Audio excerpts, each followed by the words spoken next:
You on? Oh my goodness. Somebody get my guy Russ in here, man. I apologize, man. I've been trying to get on for about 15 minutes. They're saying something about my broadcast and everything like that.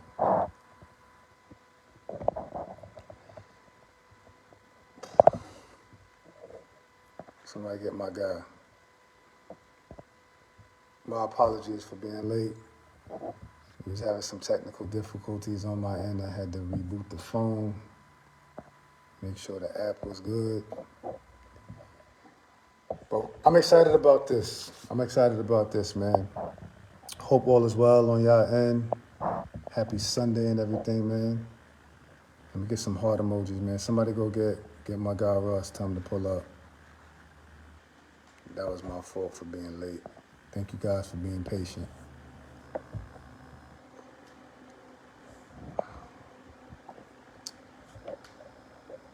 We all the way live now. Let's see what we got.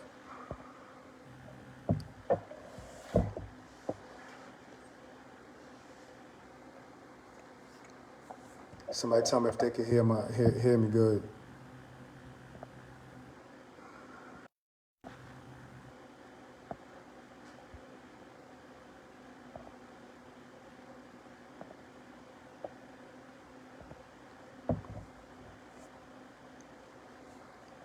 Let everybody know we live. We're a couple minutes late. Just having some technical difficulties. That's my fault. I apologize. I take ownership. That's on me. However, we in this thing now. Let's tap in. I take responsibility. We're a little late, but we still in here.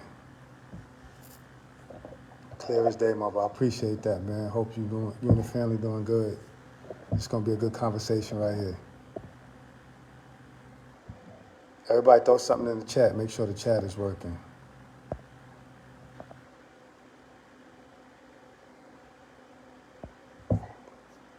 Somebody go get my guy. Tell him we live so I can get him on camera. Let's see if I can invite him on this thing. Let's invite him. Let's invite him in here. Let's invite them in here. Let's invite everybody in here. Pull up. Just run it down. Tell everybody to pull up real quick.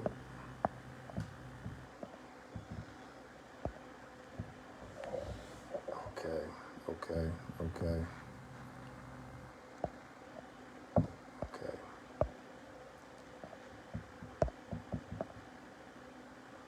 What's going on, P? Mr. McIntosh, hope all is well. P, can you hear me? Somebody tell Russ to pull up. I can't get off the live. If you can go tell him we good. I had to make sure the app was updated, clear out all of my other apps that was up. It was giving me trouble. So I apologize for that. That's on me. I apologize for that. It's really hard to really know. You're either going to start early in order to find out, which is something that I didn't really want to do. Or you keep trying to get on time and they keep kicking you off.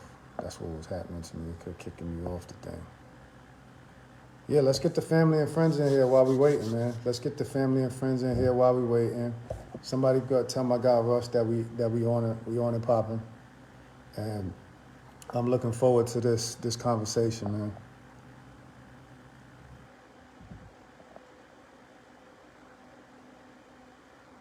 Mr. Troy Bo, how we doing out there, man? Much love, sir. Hope you and the family doing good. I know it's probably wild right now with the 4th of July and everything out there in the east part of Long Island. I know it's popping out there. Somebody get my guy Ross out here, man. We're gonna celebrate this guy. Hey, for those who are in the chat, once he gets on camera, if it starts cutting off my face, just put in the chat, man, back up or something, man, because I can't fully tell. My camera always looks pretty much like I'm in the full screen. So if y'all can help me out with that, that'd be great. I don't want y'all just looking at my nostrils on my upper lip the whole time. Bobby Brown, what's going on? Troy Bo, what's going on, man? We're going to celebrate my guy from Copiague, man. Get all of the Copiague Eagles in here. Where are the Copiague Eagles at? Suffolk County. Let's get everybody in here, man.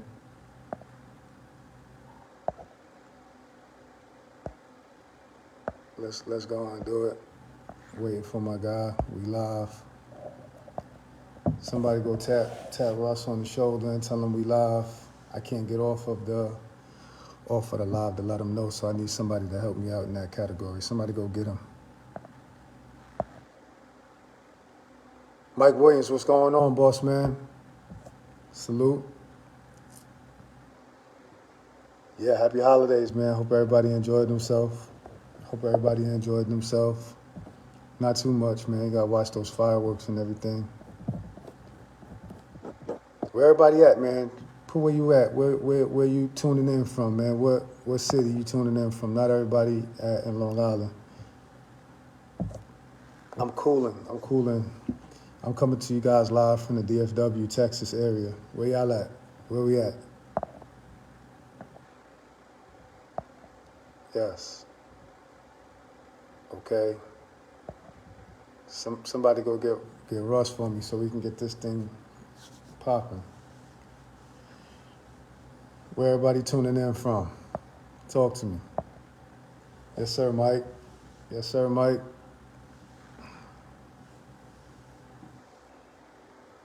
Again, I apologize. I had to start the thing late. Yeah, we got somebody coming in from Georgia. Salute. We got somebody coming in from Georgia. My apologies. I had to start this live late because they were saying that I had some broadcast issues. I don't even know what that means. Wi-Fi was good. I'm not sure. So I had to keep restarting and restarting.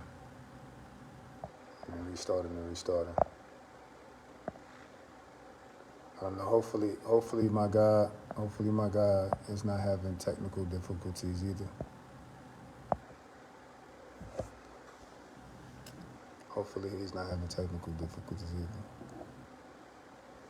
We got South Carolina in there. Yeah. We got two of the OGs reminiscing. Sean Hunter was good. My man tapping in from Tampa. Love it, man. So we got people all over. Heavy in that Southeast. I seen a Georgia, I seen a South Carolina, and I seen a Tampa. I think Troy Bow is still back in Long Island in those Hampton areas. Yeah, he's a legend out there. Somebody get my guy Russ. Report to the stage. Report to the stage, my guy.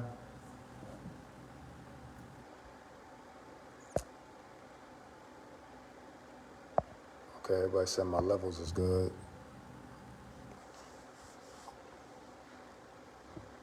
Yes. Beautiful day. A lot of rain over here, though, so, you know what I'm saying? So, but still a beautiful day, man, nonetheless.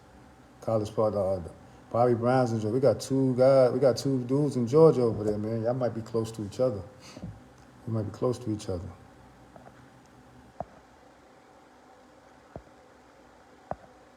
Where y'all tapping in from? I seen Georgia, I seen Florida, I seen South Carolina. I'm in Texas. I think we had somebody in Long Island, or on Long Island, excuse me. I gotta keep remembering to say that. But we're waiting for our guests. I apologize. I had to start late. For everything. Yeah, Mike. A lot of people have migrated down to that Southeast. Mike and VA. I ain't mad at you guys, man. I ain't mad at you guys at all. Hope you and the family doing good, man. Word. Hey, somebody go get Russ, man. He probably finishing up his dinner plate. Okay, Troy. Oh, so Troy, bro, definitely. You're still out east, Long Island. So you coaching with Bridgehampton. Okay, yeah, we're gonna definitely have to talk about that. That's a lot. That's a lot of information and success that you could pass on to that youth. So hopefully they listening to what you guys got to say. For real. Okay. Okay, let me see if I can invite him. I need him on this tap-in so I can invite him. I can't leave. I can't leave to go and get him. I need some help. I need somebody to help me and go get my guy. Tell him to pull up. Tell him to pull up real quick. Just trying to invite some people while we waiting.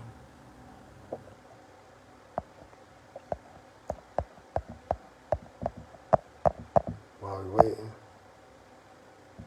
Okay. Hey, put the best era right while we waiting, man. What's the best era of Long Island basketball? What y'all got? What you think? Put it in the chat while we waiting. Was it the 70s, the 60s, the 70s, the 80s? Divine, what's going on, my guy? We had to start a little bit late, man. Technical difficulties, man. If you go get Russ, tell Russ to pull up, man, so I can invite him on the screen. That would be greatly appreciated. Hopefully he's not having the same type of situation. It should be on the page, and then he can just go and click that. Then we can get started. So it looked like it ended up being 8. It looked like it ended up being 9:30 instead of 9. Troy both say the 80s. Of course, that's when you played. But man, the 80s was cooking. Y'all was cooking. Y'all was cooking for sure. I like that. I like that answer. Y'all check all of the boxes. All Americans, titles, individual accolades, guys moving on to college. Got some NBA players. Billy Donovan's in the Hall of Fame for coaching mainly, but he had a nice playing career as well. So 80s is a tough one. I like it. I like the 2000s. I like the 2000s. But I mean, every era is strong. Okay, I think we got him. Let's see if we can get him on here.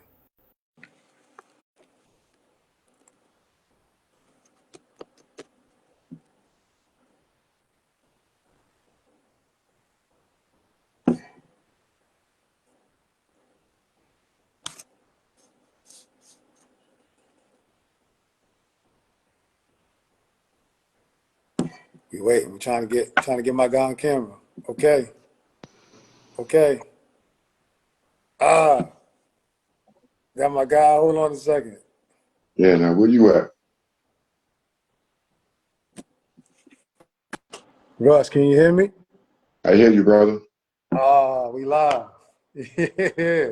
I can't see you. Where you at? Huh? I can't see you though. Where you? You can't see me? Mm-mm. Oh man, I'm right here. All right. It's a black screen. Get started. We'll figure it out. It's a black screen. Yeah. Come on. You want me to try to remove you and come right back, or you just Yeah. want to? Okay, let's try that one more time. All right.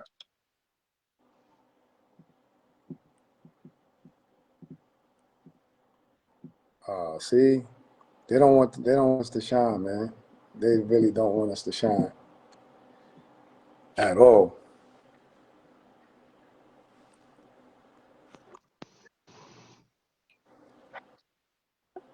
I can see you. All right. I still can't see you, but all right, let's get it, man. All right, so we're just gonna treat it like a phone call. Yeah. I see you loud, and I hear you loud and clear. Can you hear me though? I hear you. All right, so listen, on the playback, you'll be able to see it. We'll be able to see Okay. it. Okay? All right. So we just gonna treat it like a phone call, but we just gonna just vibe. All right. So Yeah. first thing I'm gonna do is I'm gonna introduce the show, and then I'm gonna have you introduce yourself by just saying your first and last name, and then I want you to be able to say your first and last name, say your school and your class. All right, cool. Let's do it. All right. Welcome to another episode of Tapping with Tristan. We got a Facebook Live edition, Long Island Basketball History edition as well. And I'm really excited. So for all of those who are in the chat, please make sure y'all hit that join button. And then after this great conversation rings out, I'm going to upload it to my YouTube page called Tapping with Tristan. So make sure y'all hit the subscription button there. But then it'll be archived there so you guys can watch it as many times as you would like. Now, this gentleman right here, I'm really excited about this conversation. So I'm going to let him go ahead and introduce himself. My name is Russell Brereton. I went to Copiague High School, class of 1999. I appreciate it, man. So, listen, man, this is going to be a big time conversation. I'm really excited about it. I want to say thank you for taking time out of your schedule. I know you're moving and shaking, man, to be able to allow us to walk through this journey with you, and we're going to celebrate you along the way, man. Appreciate it, boy. And first of all, I wanted to thank you too, Tristan, man. This platform that you're creating is awesome. I think it's going to be therapy for people. Just in case they was holding on to something or whatever, just being able to get their flowers and be able to tell their story a little bit, I believe it's going to help a lot, brother. I appreciate that, man. That's what it's for, man. It's a platform for us to all share, man, and be able to spread a little love and some light, man. So once again, thank you so much. All right, man. Listen, man. We could probably go a lot of different directions with this, man. So I'm excited. I'm gonna create a starting point, man. Then we just gonna just vibe from there. That All sound right, good? I got you. I want you to tell me. I want you to tell me your earliest memory of being in that Copiague area, and then we'll ring it out from there. My earliest memory, as Yeah, yeah. far as What's the age and what's going on around that time in that Copiague area? um, I guess I can go back to the beginning when I first moved out to Amityville from Harlem. Okay. I was around 9 or 10, Okay. and I guess I just, I just, I guess, I just, I don't know, man. It was one of those things where I couldn't. It was tough coming from there, but it was just so opening and welcoming with the teachers from Copiague who made me believe in myself when I thought I was inferior in the city. And the sports just introduced me to a whole different world, a whole different audience. You know what I mean? So I was struggling just then because I was really trying to really pinpoint one thing, and it's just so many. But yeah, that's what it was, man. When I first moved there, and I just got into sports, and then here we are. Okay. So prior to you moving out to Long Island, you was in Harlem. 153rd 8th Ave.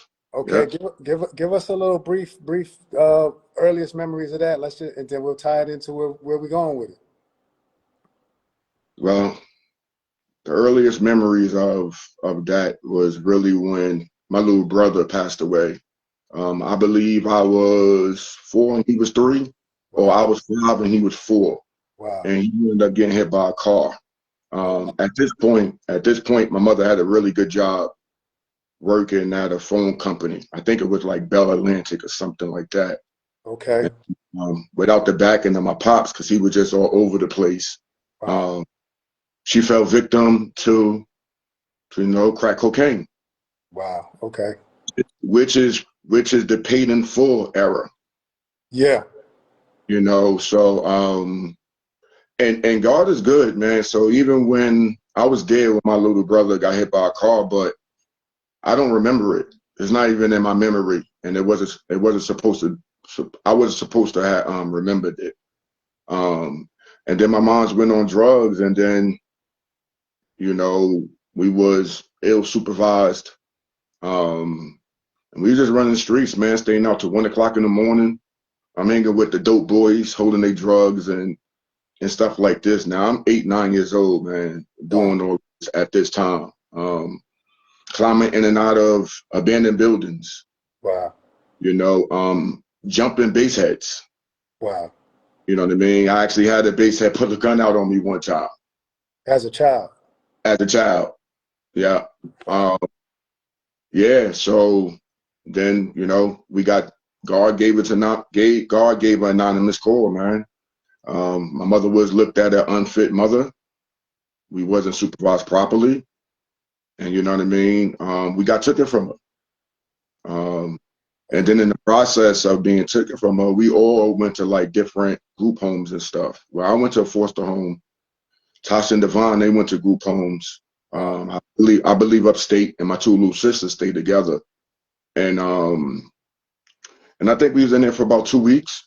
Okay. And then my grandfather found out, and he wound up adopting all of us. And that's when we moved to 3333 Great Neck Road. And Wow.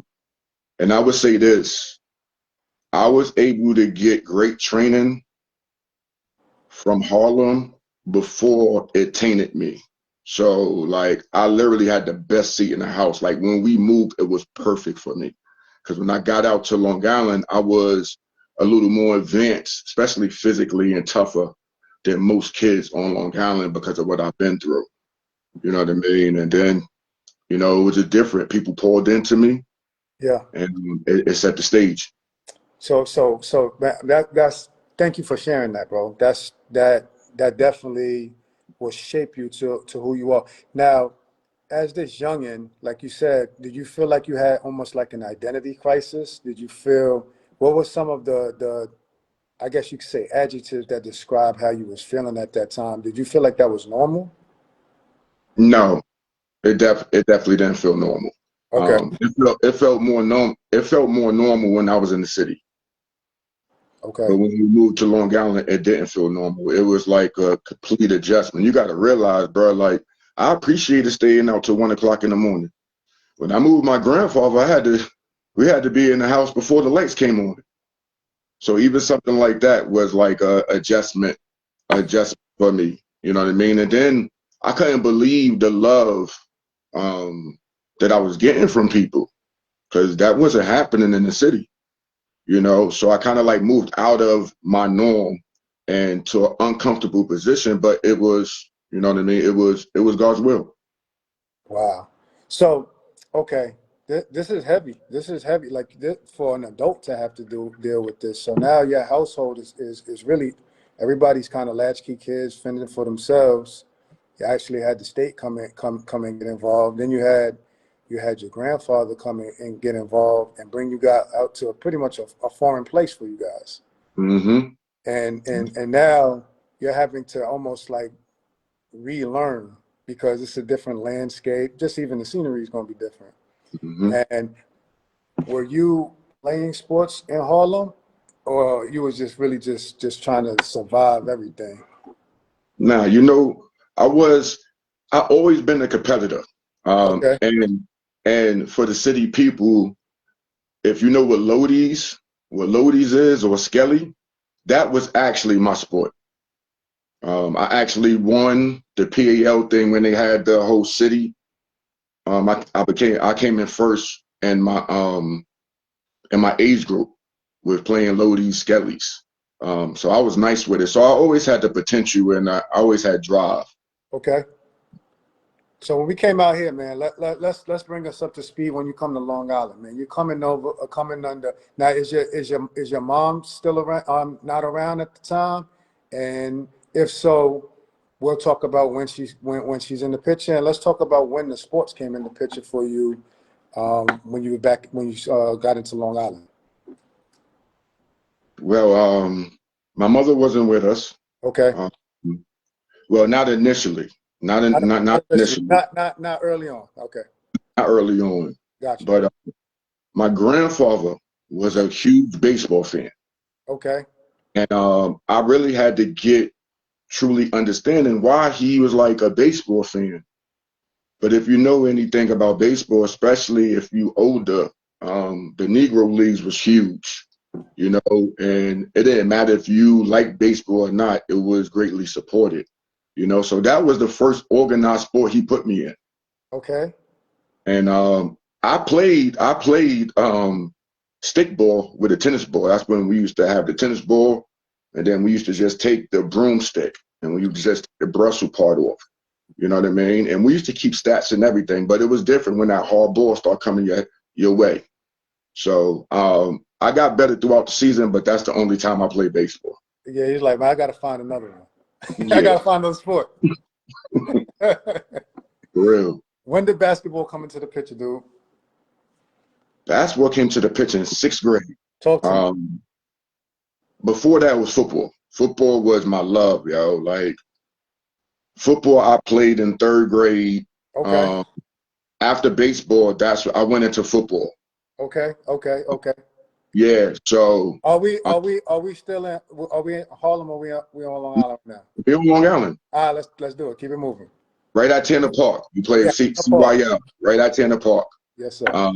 And it was funny. I remember I just went there one time, pretty much just to, um, one of my friends, they was playing, and I just happened to just go to the practice.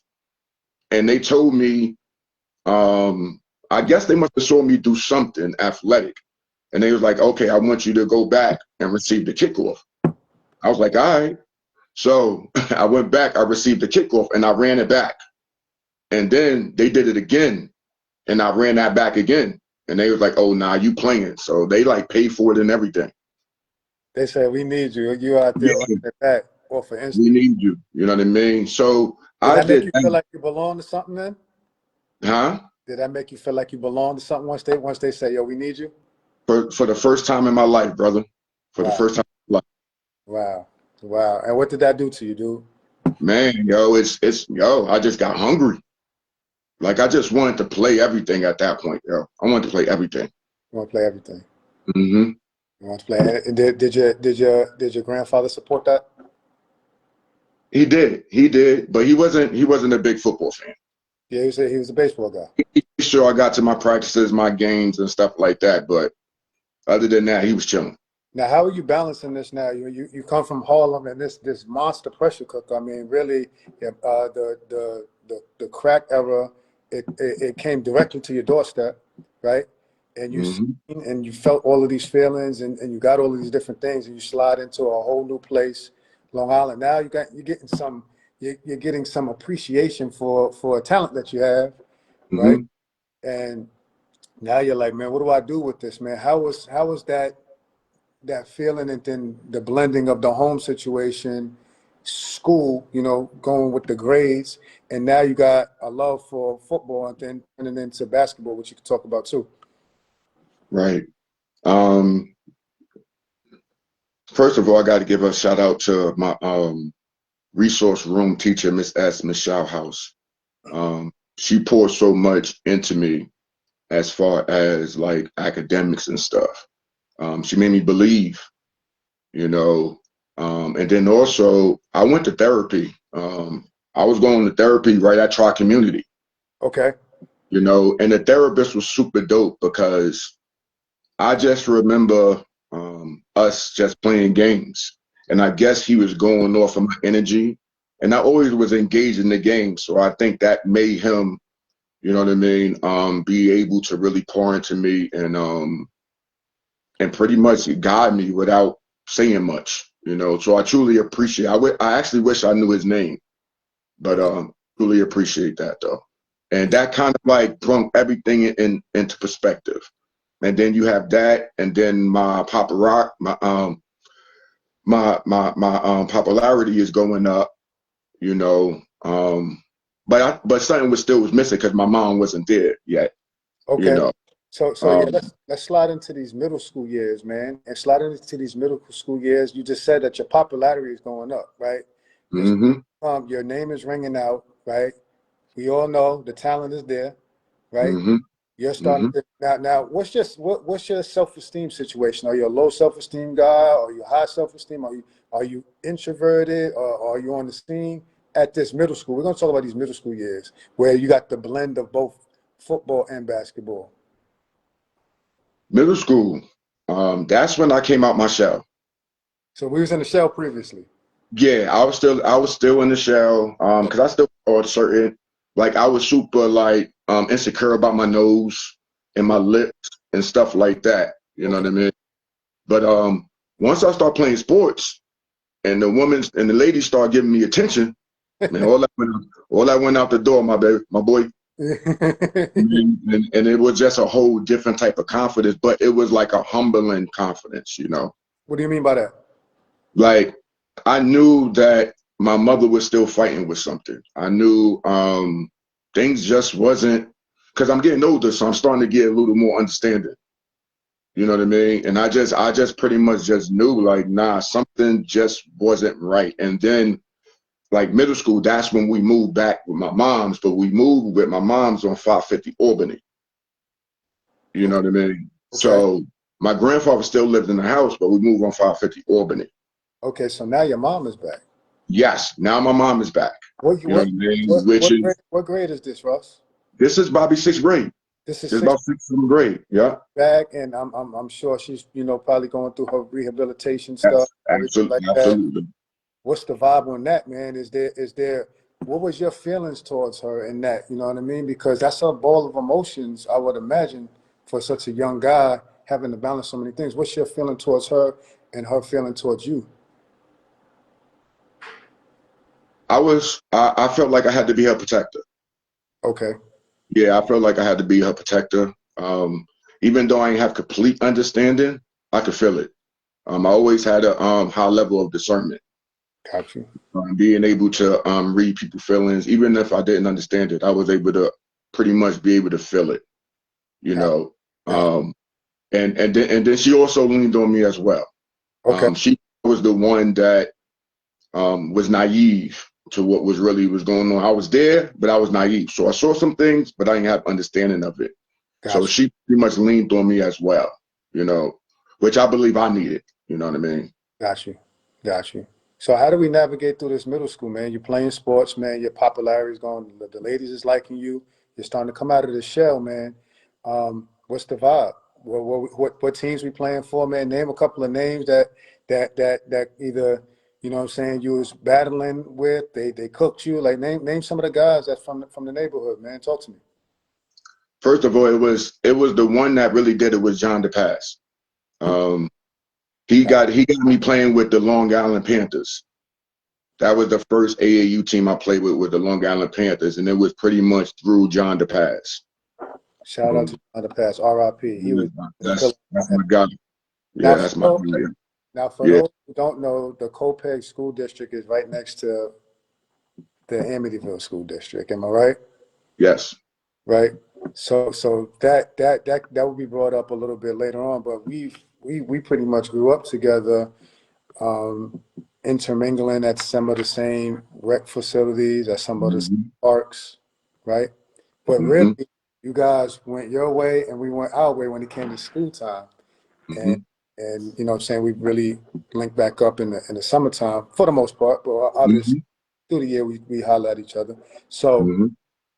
John the Pass, middle school right now, man. Name some of the guys that you was playing with, man. What was the team environment good? Was the school environment good? Was it a pressure cooker? Was it a lot of fights? Like you have a lot already on your plate, and you already got a lot of tenure in life, and you're only barely preteen, just a teenager, right? Right. So what's Right. going on in the middle school? Because I know middle school can be real rough. You talking about people bullying each other and all that. Like what's going on for us as the popularity is starting to grow? And then we're gonna slide into these high school years, dude. Nah, I'm gonna tell you this, man.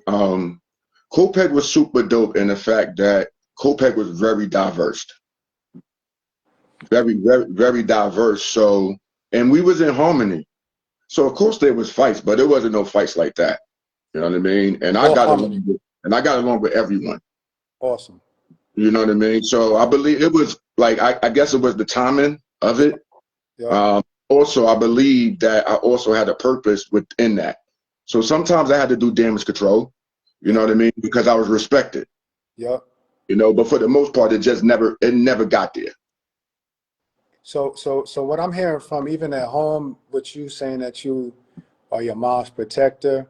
You always felt, and then you talk about in school, there was a level of respect that you kind of step in and being the mediator.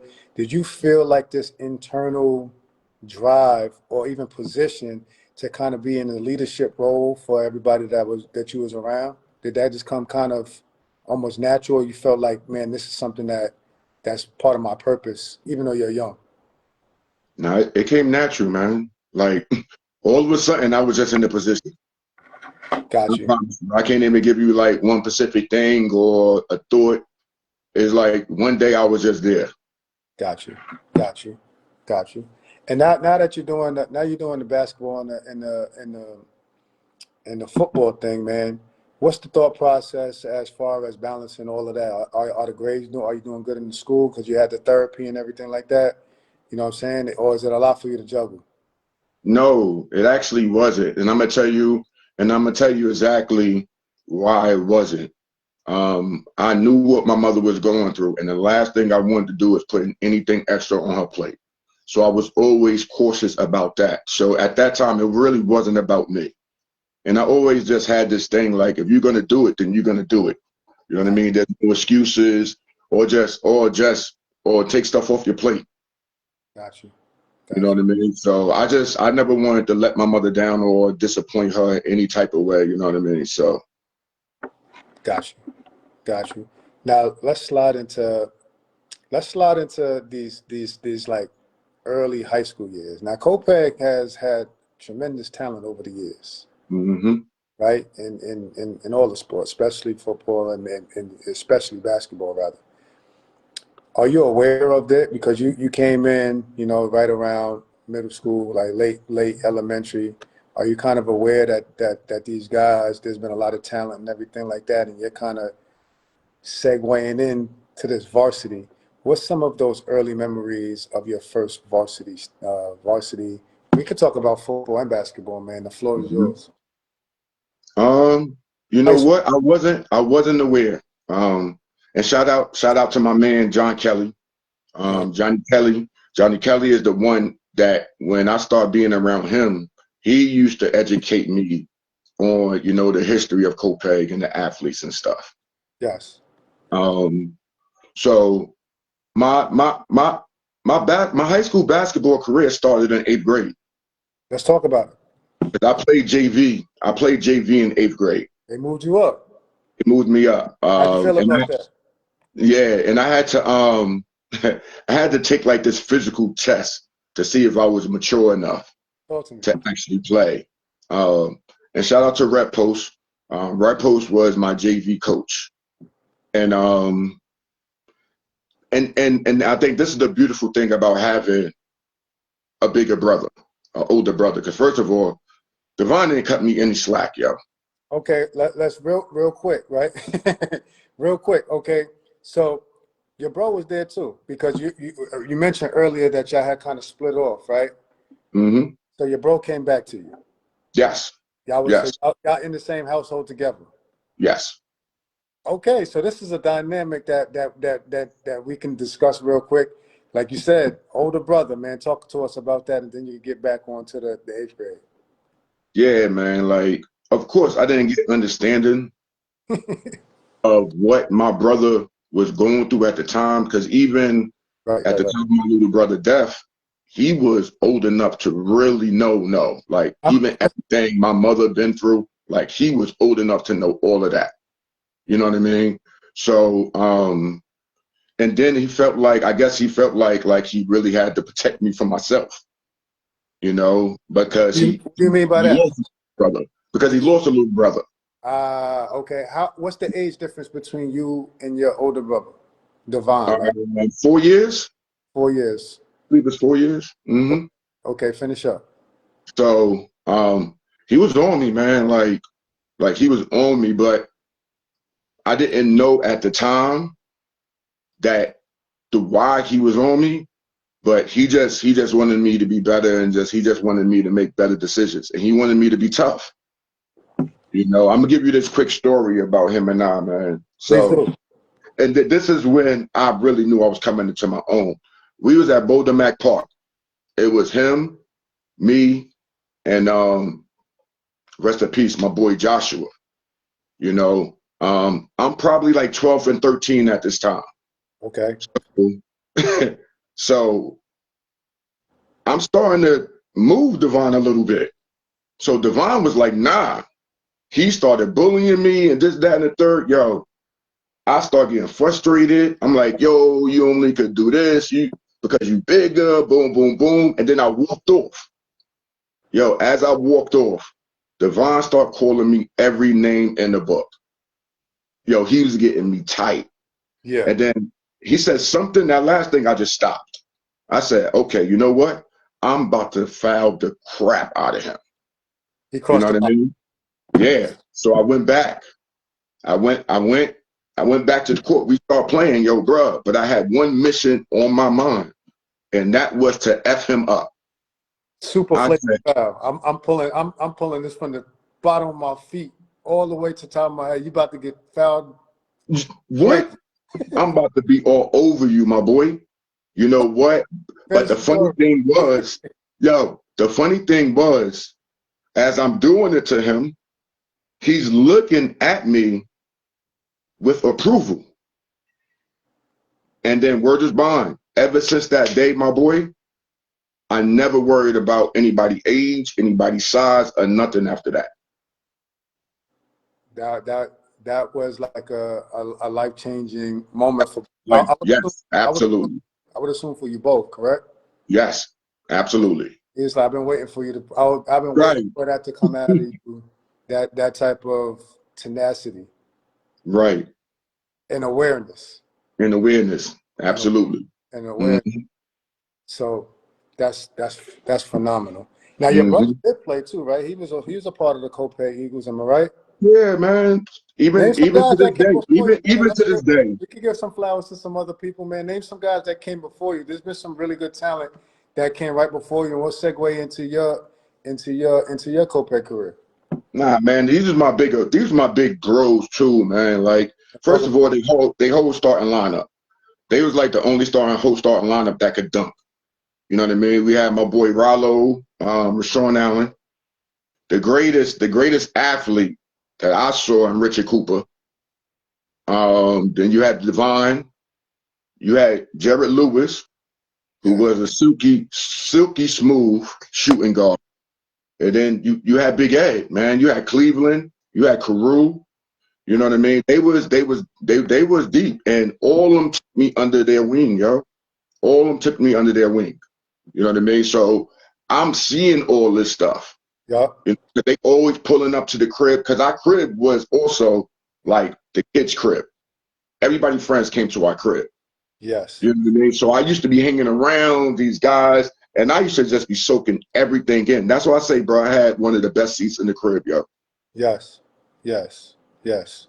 So that so it this is fascinating from the standpoint that you're getting you're like completely thrown into life university since diapers. You know what I mean? So you're really having to grow up at an accelerated pace, really just for survival. And Mm, it's allowed you to mature. I would believe in a lot of categories that you would see other young men not even know about, let alone be able to deal with. Is that fair to say? absolutely.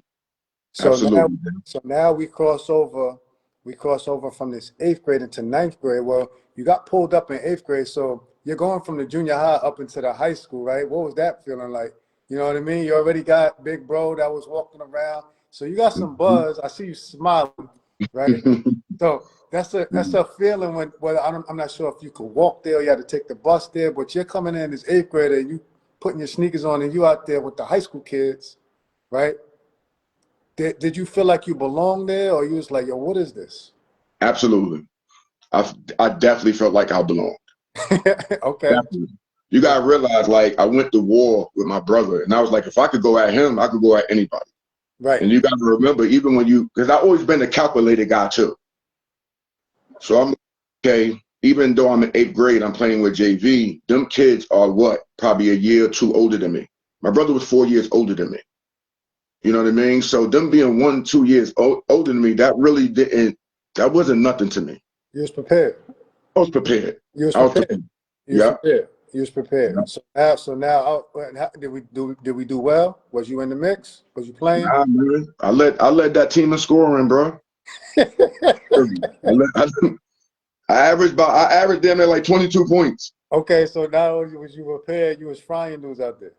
Word is mine. And You know what I mean? everybody like, yo, did we have a nickname? What would they call you when you? I know you had what they called you, man. Nah, my nickname didn't come then.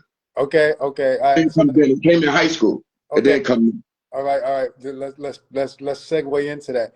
So you leading the team in scoring from 8th grade, JV. So you're sliding into high school already a made man, so to speak. Yeah.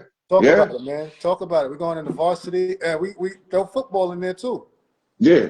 Hey, man, you're in the high school now. You're squarely in there, man. You're one of the names. You're playing at the MAC, right? Mm-hmm. You don't have Make a it. problem. You don't have a Mm-hmm. problem. Muscling up on your big bro. That was Mm-hmm. so. You're like, listen, man. I belong here. I'm here. What's going on in 9th grade? Let's move forward. Yeah. Let me give you a quick side story Please do. because I'm gonna tell you the greatest thing about that year. You know what I mean? The greatest thing about that year was one time we had a game in Riverhead. So the bus came and picked me up from the middle school. Now this the varsity and JV players on this bus, and I'm just looking at all the students looking out the window at me. And even in that, I felt so uncomfortable, bro, because it was like such a humbling moment. You Okay. know what I mean? And just walking on a bus. Like I walked in, held my head down, but we had clowns, especially in like Richard Cooper, Big Ed. You know what I Yeah. mean? They Yeah. kind of like broke everything. You know Yeah. what I mean? Like broke the Look at it. silence and Yeah. made it funny. But I think that was one of like my proudest moments, man. I'm like, word, JV, the coach, the varsity bus is coming to pick me up. It was wild.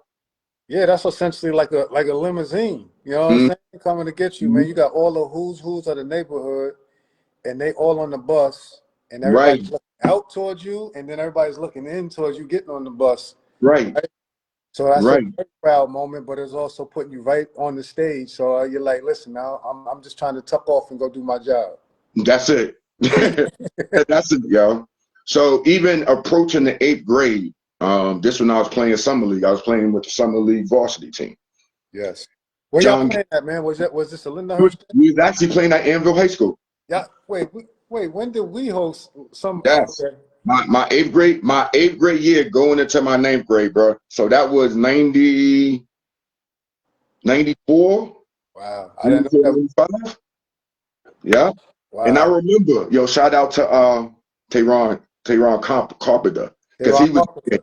he actually remembered this. I forgot him and I forgot the light skinned dude that he used to hang with. But no lie, I remember we was playing against Farmingdale, bro. This is my 8th grade year, summer year. This before going into high school.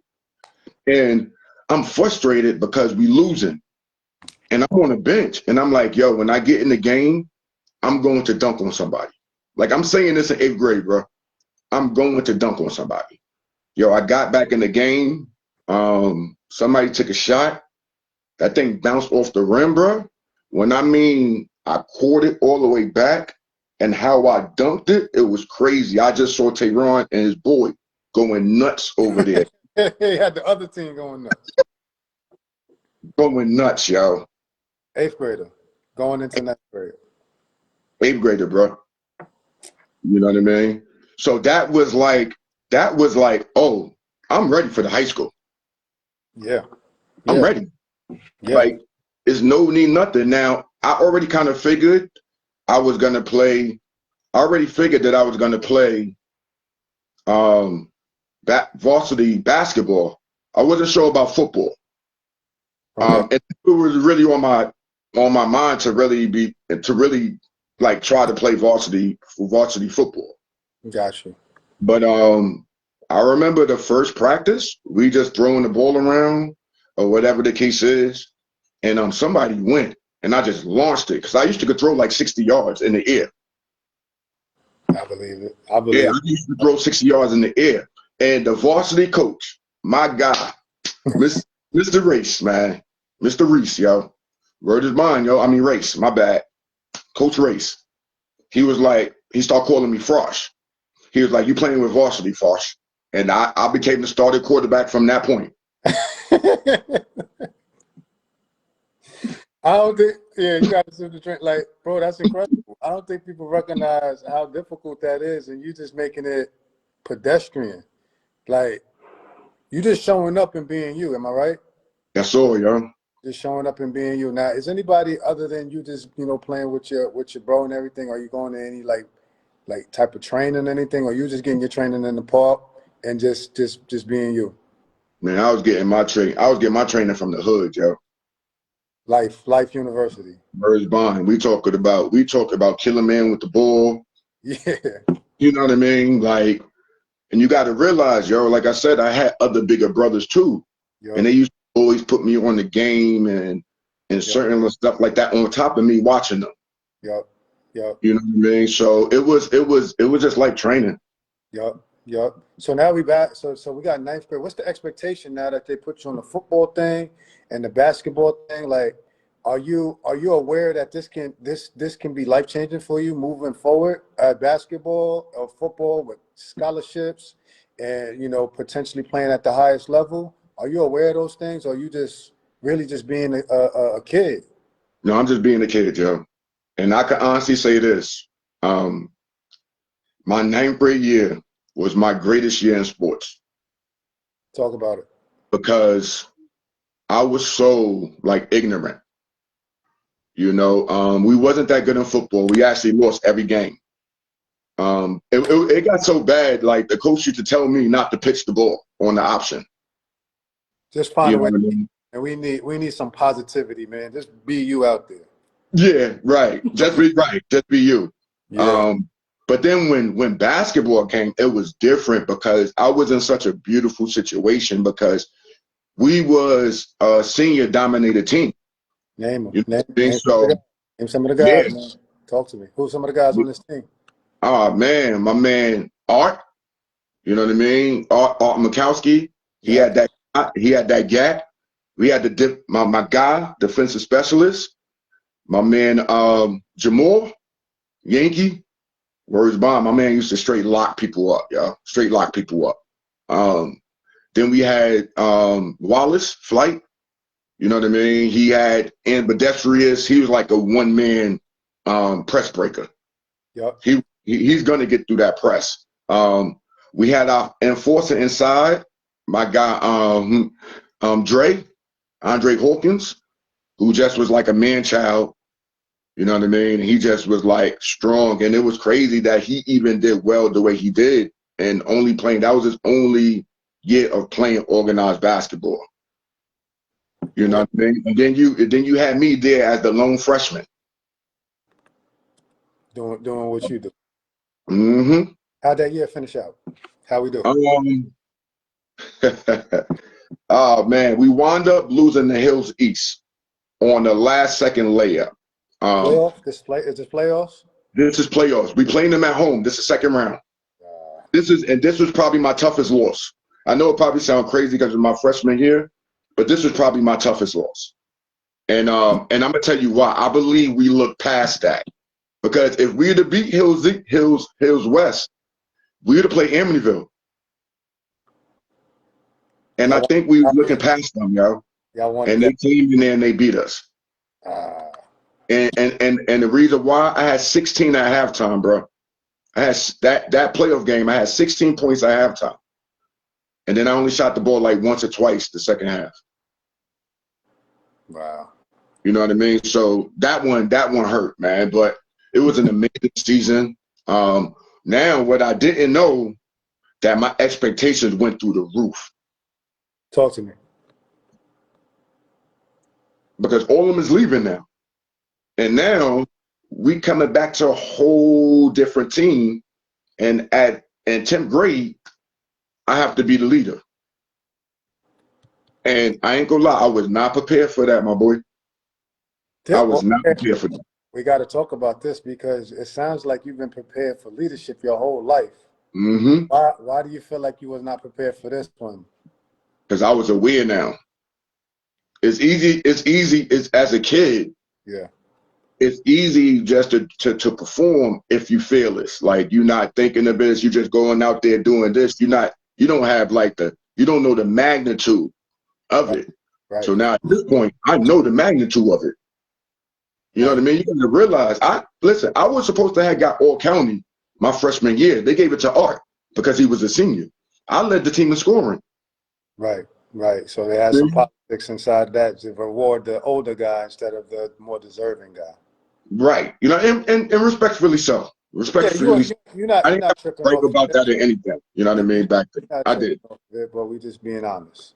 Yeah, yeah. I'm not. I wasn't even. To be honest, it's not like it was like a crazy thought. Oh my God, no. You know what I Right. mean? It's just part of the politics. You was an all county player as a freshman. You know Yeah. what I mean?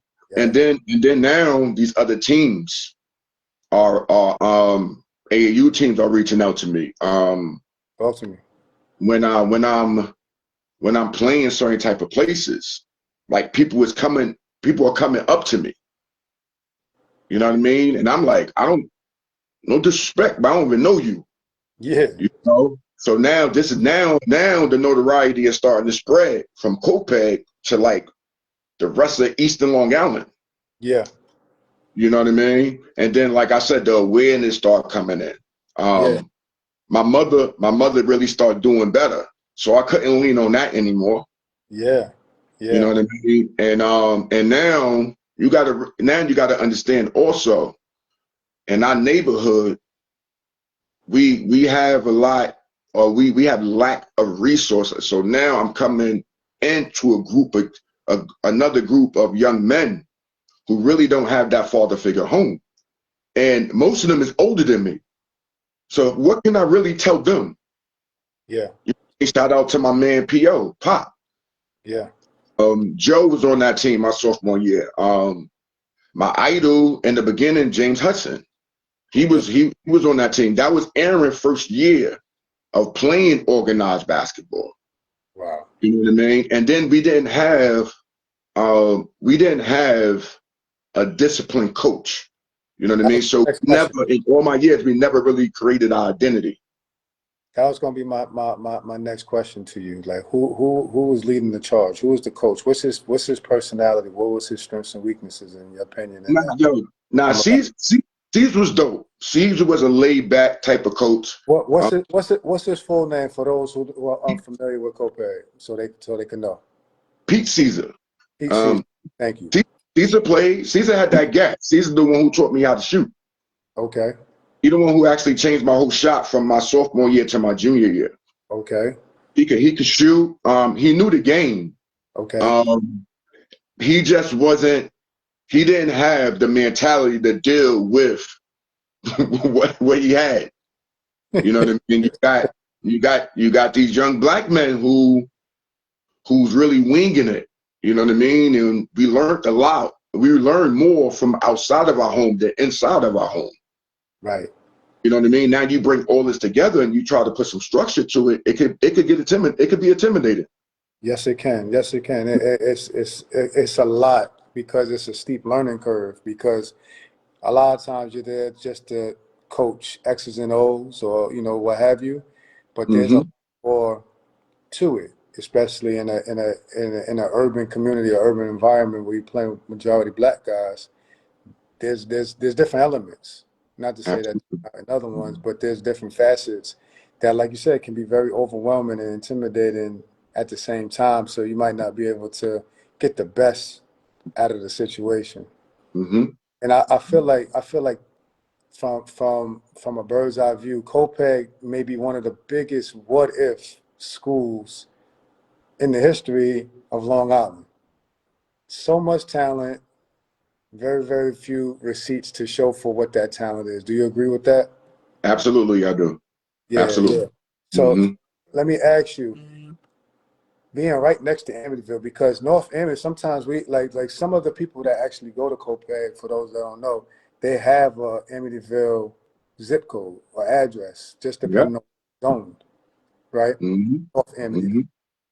Now, having Amityville, was you aware of the Amityville's because you came in a little bit later, were you aware of Amityville's like program success, and then also some of the different things going on in comparison to what Copiague was, and did that ever weigh on you, bother you, or how did you feel about that, if anything at all? No, it didn't bother me. I became aware of it in high school. Okay. And then, like you said, you know how we in the summers we actually, you know what I mean? Yeah. I actually appreciated the rivalry that we had, you know, outside of, you know, school sports. Yeah. Being at John Jay or being at County Line, you know what I mean? Being at Boulder Mac, Yeah. you know. So I start beginning to become aware of it. Yeah. Yeah. But it never bothered me none because I was still cool with everyone. Like Yeah. I always respected quality. Yeah. Yeah. I always respected quality. You know what I mean? And I used to love when we used to play against each other like that. Yeah. You know what I mean? You know Yeah. what I mean? It was for bragging rights too. You Yeah. know, Yeah. and then a lot of people, a lot of players from Amityville, you know what I mean? They had so much respect and love for me. So I ain't have a reason. You know what I mean? And I always applaud y'all. Yes, you You know did. what I mean? Yes, you. Mm-hmm. I can co-sign all of that, what you said, man. So now you're in 10th grade. How did 10th grade year, man, go? Obviously, you had upperclassmen. You're kind of one of the main guys. You had a great freshman year individually. Got a couple wins. Well, one win in the playoffs last year. Sophomore year, in a nutshell, what happened? Sophomore year, man. Um, that playoff game we played against Belport. This was also in the second round. Um, Dang. no, no. This is the first round. This is the first round. Oh, They actually wound up beating us in the first round. And what happened was I messed up my groin in the first half, yo. So I was just like hobbling, just trying to get through the game, man. man. And we fell apart, yo. Like we fell apart. We made a run because they was up by like probably like 11, 12. We made a run. We cut it to like 3 with like 5 minutes left, and then we fell apart. We just fell apart, yo. And they wound up beating us. Yep, yep, yep. But that was That, my worst. That was that like sounds my like worst that my sounds worst year. that sounds like Copiague, bro. Yeah, we just fell apart, yo. That sounds like Copiague, man. It looks promising, and then something happens and it falls apart. Right, straight fell apart, Unfortunately, yo. there's too many instances of that for you guys. So how do we bounce back, man? Yeah, you're having good years. You're having good years, man. Yeah. Now you're sliding into being an upperclassman, man. You know what I'm saying? Mhm. You've been walking the horse for a couple years now. What's going on with recruitment? What's going on? How's mom doing? What's the thought process now going into upperclassmen for you individually for your team? Going into my junior year, I needed to make a decision because I wasn't sure if I was going to play football because my sophomore year playing football, I twisted my knee. And Was y'all good or y'all was still bad? we still was bad. So yeah, you got to make a So decision. You got to make a decision. we actually started getting better my junior year. Yeah. But I wasn't sure. So what happened was I actually sat out the first 4 games. And then the players on the team, they wanted convincing me to play. But now when I come back now, I'm playing receiver, which is my natural position. Yeah, Like that's my natural position. that's your jam right there. You know what I mean? So even within them 4 games playing, I wound up making all league. And Hofstra was on me heavy. Hofstra wanted me to come there bad. For football, Yeah, for football. that's a big deal. They was cooking at that time. Yeah. You know what I mean? So but I kind of knew that was going to be my last year playing football. That's it, man. You're gonna concentrate on basketball. Now, for those who Like I don't just know, had to, it's just like I had to scratch the itch. You know what I right? mean? Yeah. Just and stamp it like I did it. I tried it. I'm not gonna have any regret about. I did it. I Right, tried. I'm done. right. Well, for anybody that doesn't know you, man, who would you say at your game, and anybody in the chat that knows this gentleman, who would you say his game resembles? Right? Russ, because you was a really good player, man. This is another reason why we celebrate you, man. I feel like you fall by the wayside for a couple of reasons. You're a humble guy, and then also Copiague doesn't have a lot of receipts in the playoffs. So Mm-hmm. people that played against you, they know what's up. Oh no, yeah. But we're People talking that play about against me know stuff. Yeah. but in the course of Long Island history, people got to go dig in the crates and see a little bit and say, okay, he was heavyweight jamming out there, right? Mm-hmm. Mm-hmm. Who would you say that your game was compatible or that you can compare in Shout out comparison? to my man Lee. He just put him on there. Grant Hill. Grant Hill. Grant Hill. Because I'm gonna tell you, I always wanted to just be able to do everything on the court. You know what I mean? I never, and it's kind of the way I live my life now. Like, you're not gonna put a cap on me and put me in the box. You know what I mean? And I was a Duke fan already, but Grant Hill was the one because he could do everything on the court. You know what I mean? And that's something I always pride myself on. Gotcha. You know? I was like, I don't have to be great at one thing. I'm just gonna be good at everything, and that should make me great. Got you. I think that's a fair comparison. I think you probably was a better catch and shoot guy than he was, Yes. and he probably was maybe a better ball handler Mm-hmm. overall. But I think Mm-hmm. the ability to be a Swiss Army knife on the court, I think that's a pretty valid comparison. I like that. I like, I believe and this I think too. one other thing too, dude. Like not for nothing. Look, somebody just said you was a thin guy, but you had the strength. You had the strength and the determination. Like, nah, this is not going Mm-hmm. to happen. So it was really Mm-hmm. difficult to deal with. So it was you was a tough guy to deal with offensively and defensively, man. So Mm-hmm. I wanted some other people to tap in on that. What's going on with the recruitment, man? What's going on with recruitment? Anybody hollering at you going into this junior year? Are you thinking about college? You know what I'm I'm saying? really not. I really wasn't. You know what? I wish I would have, Trish. I Say that one wish I more would time for me. have. Say that one more time for me. I wish I would have been more focused on going in there, but I really wasn't. I just believed that it would happen. You know what I mean? So I wasn't really intentional about it. And you didn't And know I how it think went. Is it fair to say you didn't even really understand the no, process, or did you? You didn't even know how I was never taught it. it went. About that, bro. Yeah. Nothing. Did your older brother play? Did he end up going and playing college? Like, was he recruited? Because Yeah. y'all kind of in it together. Mm-hmm. He was recruited. I think the first school he went to was Bridgeport. Okay. Then, because Devon was dope at track. Like, he was a beast with the hurdles. Okay. You know what I mean? And then he wound up going to Suffolk. You know what I mean? Oh, Yeah. So, but Devon still learning his because nobody taught him. nobody told you guys. Yeah, nobody taught him. So he had to learn as he go along. And the best thing I could do is really take bits and pieces of what I'm seeing from him. This is fascinating, bro. So I mean, you're kind of blazing the trail for the family, as he's blazing the trail for the family. Y'all both kind of doing it simultaneously. Mm-hmm. Absolutely. You So know. so when did you recognize that recruitment was even happening? Right? You mentioned the football with Hofstra. What about basketball, man? Then we're gonna finish up this junior senior year, how your career ended in high school, and then we're gonna talk about college. Um, I start getting letters, but my mind was so set on D1, Like, I was so set on, like, I knew I was a Division I player.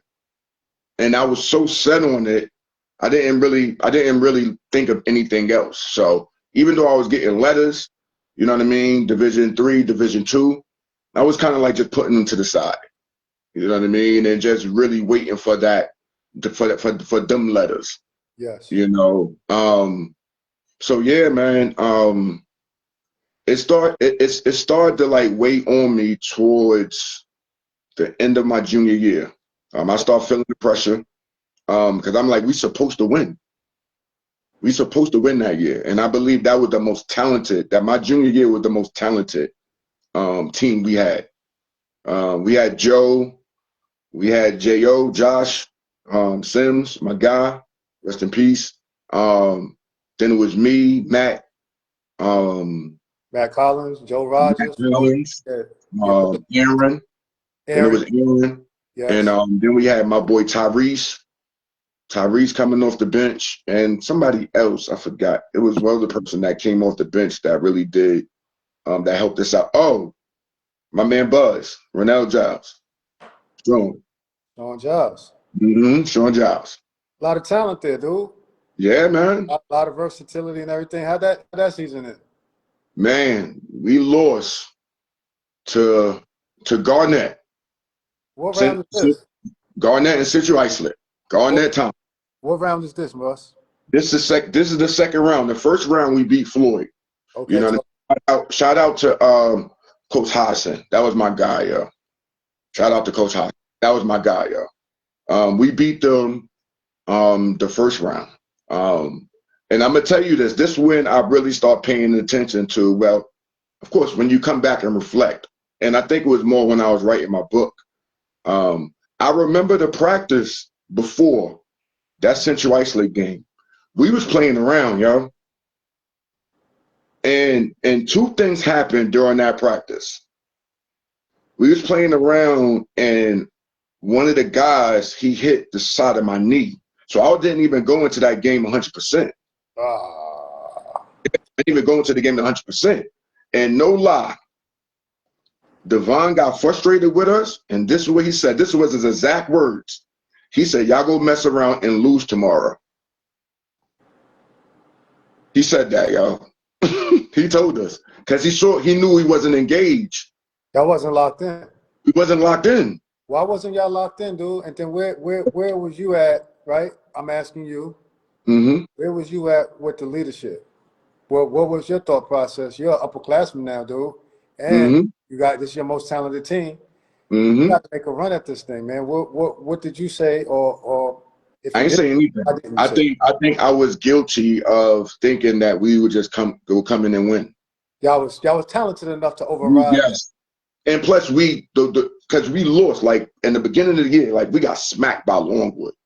You know what I mean? In the Bayshore Classic. I think it was like the Christmas time or whatever. And then from that point on, we was on it. You know what I mean? I think we went 11-1 in the league. You know what I mean? So we was like, and we knew Central Islip really wasn't that good. They pretty much just had Garnett. Now, we didn't know that they had dogs, though. We didn't know that they had dogs, though. They did have dogs.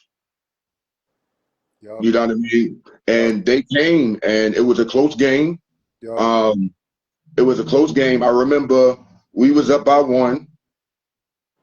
Somebody from Central Islip went ahead, shot something, and I ain't gonna lie, we got jerked. The ball still was on the cylinder. Yeah. And tapped it in. Basket good? Basket good. Ah. All right. So now they up by no. That brung them. No, that put them up by 1. Okay. All right. We come down the next time. We didn't score. Now they come down. Somebody go for a layup. Aaron punches it. Now, at this point, we actually, I just messed up. The Garnett thing came after this. Yep. We up by 1. Yep. We up by 1. Somebody drive. Aaron punches it. They run down, boom, grab the ball. Now we up by 1, bro. Y'all up 1. Shot clock is off. Off. Bam, 3 bomb up in the air. I swear to God, that was like that was the longest time I saw a shot in the air in my life, yo. Because I was in such disbelief. Y'all up 1. Like 22 seconds left. Y'all up 1, 22 seconds left. Time is on your side. Instead of like holding the ball, start getting fouled and play that type of game. A 3 was put up. Now, I know who shot the shot. but I'm gonna tell you this. Everybody do look at the shot and this down the third. This is how I look at it. Yeah, you got to go to the night before. Right. I got to go to the day before. You know what I mean? Yes. Now, once they do that, right, we still up by 1 point. So now this when Garnett tapped the ball up, tapped the ball in while it still was on the cylinder. and we wind up going up, and they wind up going up by 1. And this is why I hold myself accountable. I still had a chance to win the game. You know what I mean? So I got it. I got a real good shot off. Nice move. Got it like beyond half court. Split 2 defenders. Got a really good shot. Like 5, 6 feet away, bro. And I just shorted it. And that was it. So I still had a chance to win. I had a chance to win. Yeah, I had a chance to win the game. So I can't. Like, I can't blame nobody. I got to put that on myself. It was a rhythm shot? It was a rhythm shot, bro. You shorted it. I would have made, I would have made that shot 9 out of 10 times. Was your heart beating out there? It wasn't. It wasn't. That's the thing about it. Wasn't, bro. So I'm saying when you reflect, though, it was a rhythm shot. You just missed it. I just missed it, yo. I just missed it, yo. And then that's how that year ended. I remember y'all guys coming into the ace that day because I think we ended up winning. Mm-hmm. And y'all came in. Remember this. You got to remember this. Something happened when we played because the schedule got mixed up that game. We had to get our game earlier because there was like a fight or something that broke out after the first playoff game. So what they did was they moved our game was like at 5 or 6. They moved it to noon. Yeah. To prevent a certain type of outside audience, yo. Yeah. So there's like we got to get that before anything gets crazy. So right. So, bro, listen, man. So you're going into your senior year, man. You're getting heartbreak after heartbreak after heartbreak. Now you're like, man, where are these letters at for my? I'm playing out here, playing like Grant Hill. Your career is in the playoffs is looking more like T-Mac right now. Facts. You're like a really good player out here, man. Where the letters at, and where my W's at, man. So what's the thought process going into senior year? Let's wrap that up in a bow. And then what's going on at home, man? How's mom doing? Right? How's the grades? Are the grades ready for you to go into college? Talk to me. Mm-hmm. Well, that junior year, I took the PSAT. I did okay in it, but I was more aware of what the test was about. You know what I mean? I always was that it was coachly bias or whatever the case was. You know what I mean? So I actually took a prep class for that. That really helped me out when I actually took them my senior year. Yeah. Mom's is doing well, real well. She got to the point where they couldn't even detect her HIV. That's awesome. For those who don't know, my mom's had HIV. My pops died of AIDS. Wow. You know what I mean? So she always been dealing with that, and then also being a recovering addict as well. Wow. You know what I mean? But it got to the point where it couldn't even get detected. Wow. So this is a blessing. I mean? Right. So now we got shit. Mom's is trending up. Word. That's awesome. Oh, my bad. I forgot that I actually broke my 1,000 point my junior year. Congratulations on that, man. That's a big deal. Mm-hmm. That's a big deal. Shows a level of consistency. Right. You know what I mean? You're playing in a hard league too. Yeah, man. Our league was tough. You're playing in a hard league, man. Name some of the teams. And ain't no Bab in there. Who in there? Bab, Walt Whitman. Yeah.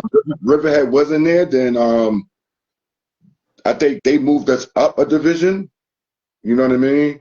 So you gotta realize I played against Damian Frey. I played against, of course, Barry Baker. Yeah. You know what I mean? Beat David Andrews. Yep. Walt Whitman. You know what I mean? So and then it was other players. The teams wasn't good, but then there was other good players in the league too. Hey, y'all playing Bayshore? No, we just played Bayshore. Bayshore was one league ahead of us. Okay. I remember seeing you guys. Bayshore was in our league. My sophomore year, Bayshore was in our league. Okay, got you. Let's talk about the senior year, dude. Let's talk about the senior year, man. You playing at the MAC, man. You was looking good. Your game was looking good. Actually, I was feeling good, bro. Like I had the utmost confidence. I had the utmost confidence coming in as a player to watch. Yes. You know what I mean? And how tall was you in high school? For those who don't know, how tall was you in high school, Russ? 6'3". 6'3"? Hey, about 6'4", about 6'3", 6'4", right? Yeah, I'm 6'4" now. Yeah, okay.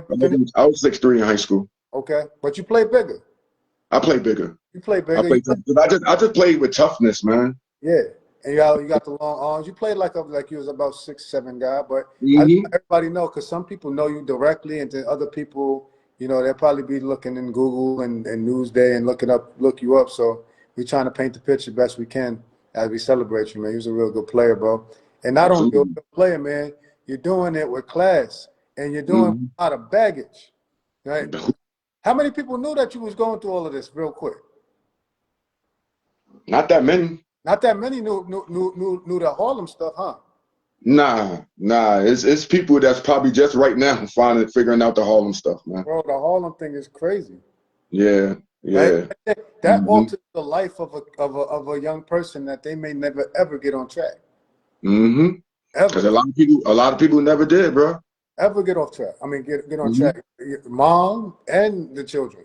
Mm-hmm. That's a Yeah. big deal, man, and it's plaguing a lot of the things. A lot of communities have been interrupted, and a lot of lives have been lost and changed through that, man. So salute to you for even putting yourself in position, right, and allowing other people to help you. Name some other people that was support system, and then we're gonna tie in the senior year. I know you mentioned John the Pass, Johnny Kelly. Anybody Mm-hmm. else that you can give a Nate, shout to help you along the way? my guy Nate Kelly.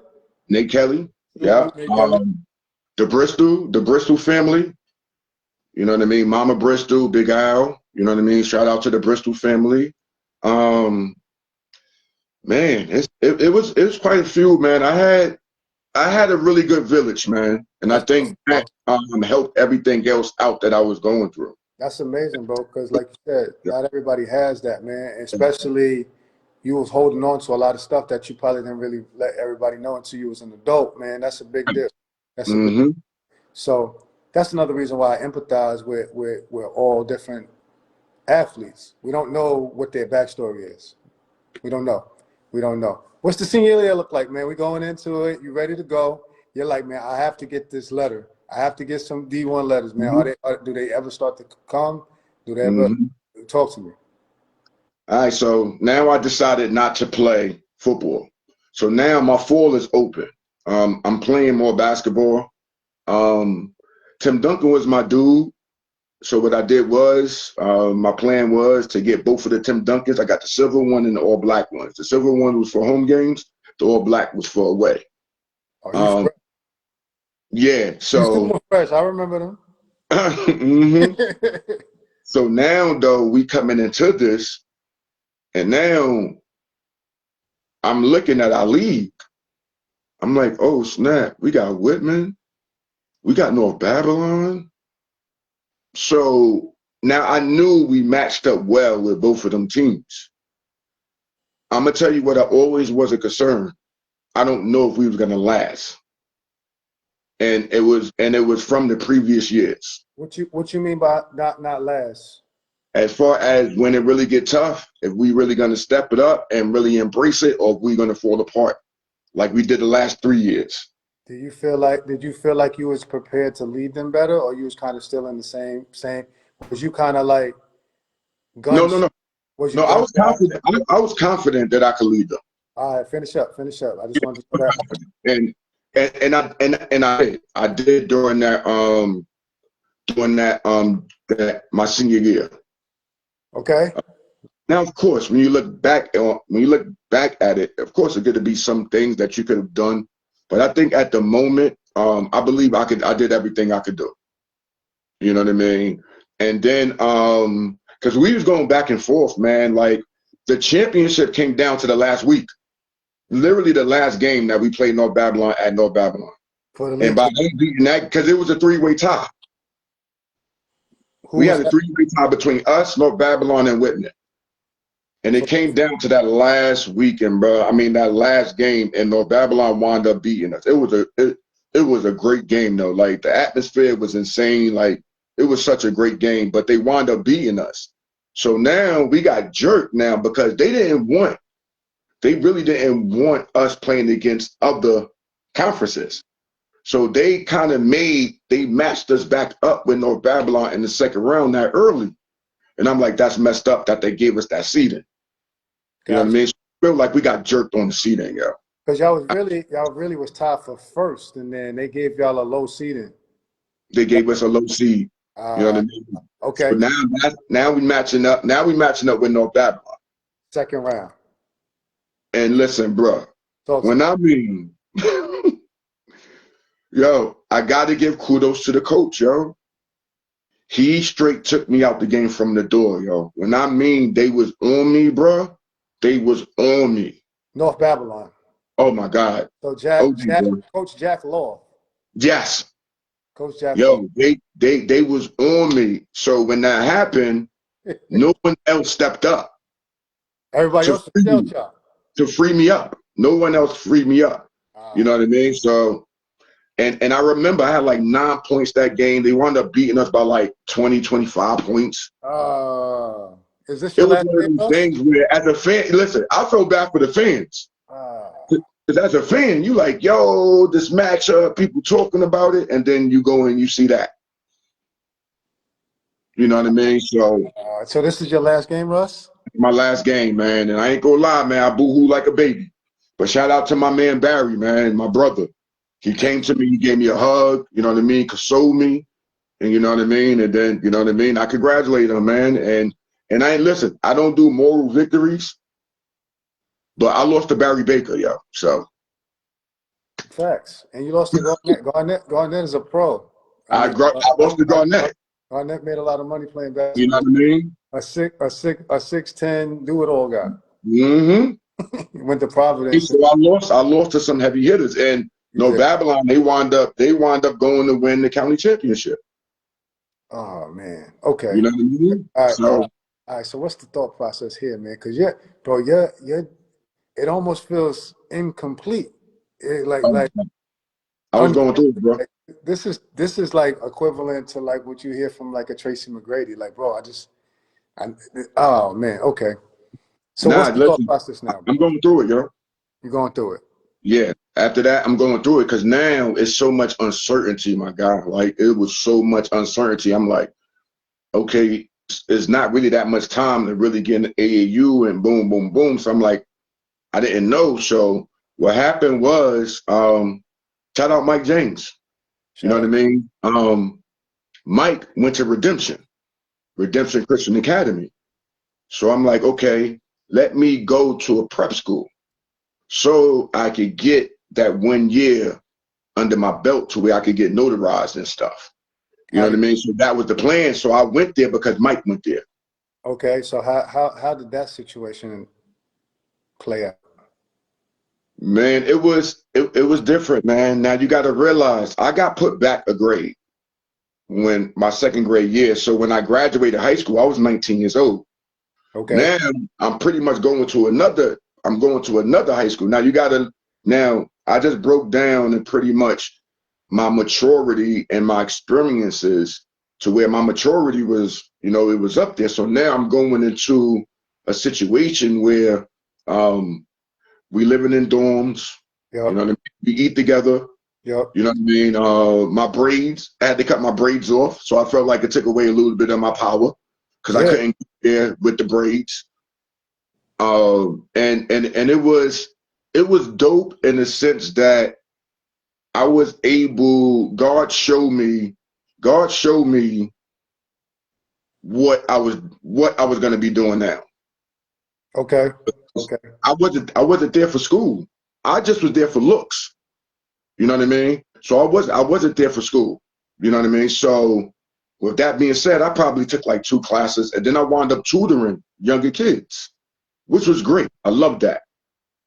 You know what I mean? But then what began to happen, I I allowed what I've been through not to really mature because then I start getting frustrated. And I'm gonna tell you this funny story. This is a true story. And this is the reason why I left there. Because I was already ready to leave, my guy. This is why I left there. So because I'm starting to see stuff. And now I don't got understanding of it, but I know it's not supposed to go like that. You know what I mean? And I just didn't want to be a part of it no more. So one time we was in the TV room and we watching a movie. Okay. You know, the lights is off and everything. Now you remember the RCA TVs, right? Yeah. So I'm looking at the movie, but I'm not watching it. I don't know what made me focus on the RCA acronym. And without me even thinking, I'm thinking I'm saying to myself, but it actually came out loud. I was like, Redemption Christian A-holes. You say it out loud. Yeah. Lights came on. Ah, you turn the lights on. They was like, who said that? You know what I mean? And I owned up to it. I owned up to it. You know what I mean? And then so I went to go talk to the pastor, who was pretty much the president and everything. He also was the coach. And he was letting me know that he already knew that I wanted to leave. And at this point, I'm making noise up there. What part For of real. The tournament that we was playing at, I was doing my thing for real, for real. Oh, you already having games, so this is like in the Yeah, season. we was doing like AAU tournaments. We was Got you. going to do AAU tournaments. Got you. You know what I mean? And I was doing my thing. I had coaches asking about me and everything. Got You you. know what I mean? And we actually played with some really good, because they really put people in like high major Division I schools. Yeah. You know what I mean? And then Where's it located, dude? For those it's of us. in Troy. It's in Troy, New York, right outside of Albany. All right, continue. So then that happened. So, you know what I mean? I came home. You came home. I came home. I think I was there for like a month and a half, maybe 2 months the most. But I came home before the season actually started. Ah. So You know what I mean? what's going on? What's on your mind? What's on the family's mind? What did Devon have anything to say? What's your relationship at this time? Nah, Devon, believe me, Devon probably had something to say, but he didn't say anything to me. He probably definitely had something to say. The silence spoke a lot. Yeah, because I remember even when he came to pick me up, I don't even remember us talking much on the way home. He picked you up. Yeah, he picked me up because he's the one that dropped me off. You know what I mean? He's the one that was handling everything with that. So the silence was loud. Yeah, it was super loud. What's the next move, man? How we feeling? This is wild. Man, so now and this when it did now this when it gets crazy, yo. This where my life training really starts. Like when I start really recognizing life outside of basketball. All right, let's talk about it. All right, so now I wind up going. I'm home, and I found myself at the barbershop, like almost more than I wanted to be. Yeah. And then it wound up hitting me, and I was like, "Nah, Russ. Even though you got to wait next year to play, we need to go." So I just wanted to get away. So this is what I did, bro. I looked in the newspaper, and I was looking for any traveling job. I saw a job that was a job traveling, selling newspapers from door to door. I mean, magazines from door to door. And no lie, I called the lady. Just down the third. They was located in the city. I went out there.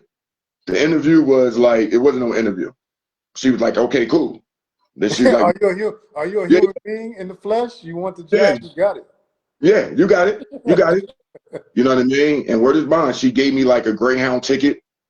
At this time, they was in Texas, Austin, Texas.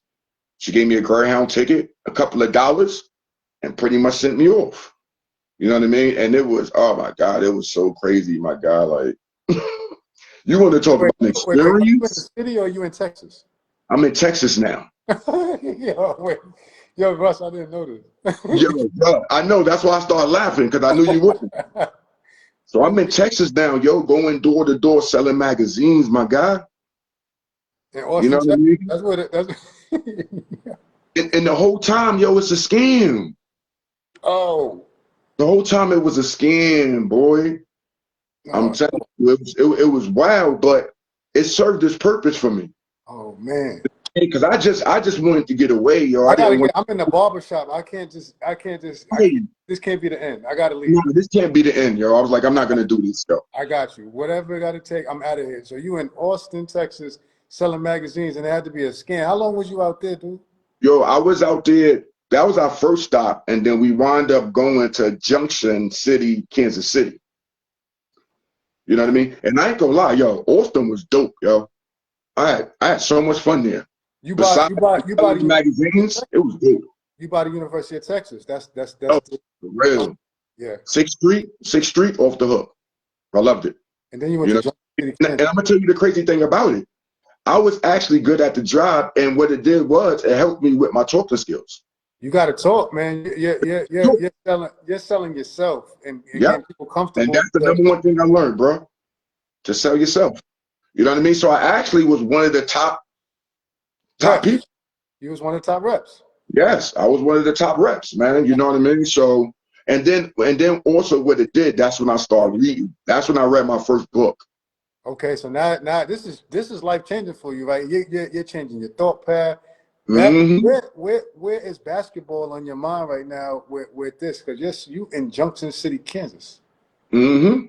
Now it actually worked out going to Junction City, Kansas, Talk to me. because one of the dudes from North Babylon that played on North Babylon, his older brother was real fond of me. You know what I mean? He really respected me. He respected my game. So he went to a school in Kansas called Lebec Community College. Now this conference is called the Jayhawk Conference. It's like the top JUCO conference in the nation. That's a big juke. Is Neo Show out there? Huh? Neo Show. Is that how you say it? Neo Show's out there. All right. Yeah. Continue. So now he puts me onto that. So I wound up sending them my a highlight tape or whatever the case was. And it just so happened they wanted me to come take a visit when I was in Junction City, Kansas. The assistant coach actually wound up coming to pick me up and taking me there. It was like a 3-hour drive. You know what I mean? And then I took my visit and everything. Now peep this. This when life gets crazy, my guy. Oh my goodness. Now peep this. I wound up signing my letter of intent when I was there. Let's say this was June when I signed my letter of intent. Okay. Right? I left. I came back home. You know what I mean? And then I was supposed to have went back like in August. Yep. Now I go back in August.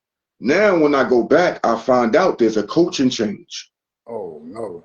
That recruited me, he took another job at Henderson. But people how God work, yo. People how God work. So he did that. And then now it's a rule so people won't stack their teams. You only allowed to have 6 out-of-staters. Oh wow. So now the new coach is going off with the old coach and the players that was already there that was from out of state. So I wound up getting cut. Bruh. So now I'm in Kansas. Like I'm in Parsons, Kansas. Oh. Like it's a small town where there's like a sheriff and a deputy. Like some real old movie stuff. Like, for real. Western You know? So so I'm like, all right, cool. Now that happened, and I'm like, all right, whatever. So now we're supposed to get Pell Grants and stuff like that. Right. I'm wondering why I'm not getting one. So I wound up going to, you know what I mean, the office, talking to them. They let me know. They let me know after a week after I left my visit, the old coach terminated my letter of intent. And I got to give a shout out. You said and I got to give a shout out to Dre, my big brother, man. Dre Hawkins, yo. I mean, Edwards. Dre Edwards. Yo, bro, my man, he was one of him and my moms I spoke to the most that year. He held me down that year. He held you down that year. What year is this, dude? Oh, he held me down that year. I promise you, yo. He held me down that year. Russ, you know what year is this, Russ? This is 2020. This is no. This is the 2000 and what? This is the 2001 season. 2001. You're a couple of years out of high school, man. You're trying to find a lane, and you're getting there, then you're getting rejected. So that's 2 years now, boy. My boy, that I'm not playing basketball. You haven't really played. You had redemption, and then you had this situation in Kansas after you was knocking on doors, selling across the United States. Word up. You get some character building moments. No. On top of lifelong character building moments. Mm-hmm. And plus, this is the longest I ever been away from home. I would think I left in August, and I didn't come back to for things. I came back for Thanksgiving. You know what I mean? So even at this point, so I wound up talking to the president and whatever, and they issued my scholarship back. You know what I mean? Because it was already promised to me. You know what I mean? So they issued that back, but I wasn't playing anymore. But I'm gonna tell you one of the greatest things I did. I never got away from basketball. I always still, because I still was cool with a lot of the guys that played. Right. You know what I mean? And I just pretty much just worked on my game. But my plan was, what was your plan? My plan was when I came home for Thanksgiving, was just to go back, finish the semester, then that was gonna be it. And then when I was on my way back, I was on the Greyhound. And my brother don't remember this, but he gave me a book called Life is Tremendous. And I read this book back on the Greyhound going back to Kansas. And the book was pretty much talk about needs and wants, yo. This when I started really recognizing needs and wants. So after I finished the book, I said to myself, I said, do you want to go back? Or do you just feel, or do you need to go back? And I was like, I want to go back. So this is one of the greatest decisions I made. I decided to stay, bro. And I was like, we go finish the whole year out. You know what I mean? And and I promise you, yo, bro, through the course of that year, shout out to my man Black. It was this dude from DC. Like, he was pro ready. Like, my man was nice, but he wasn't playing. He was just there getting his grades together. Or he could have been running, whatever the case was. You know what I mean? But we wound up building a real kinship, and we stayed in the gym together.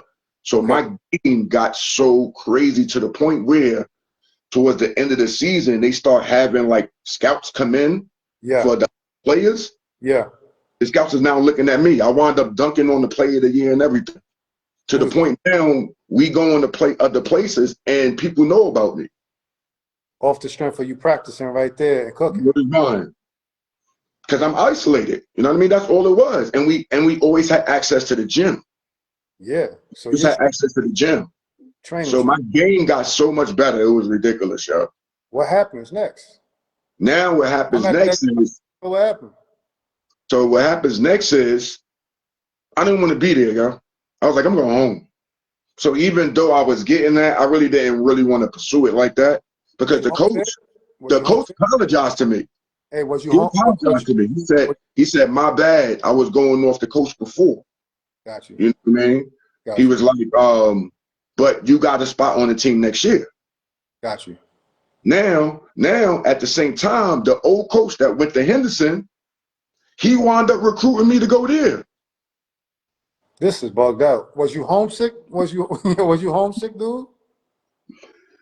I was, you know what it was? I wasn't homesick. I just wasn't there to do what I believe I should have been there to do. What's that? And that's play basketball. If I was playing basketball, I'd have been good, Joe.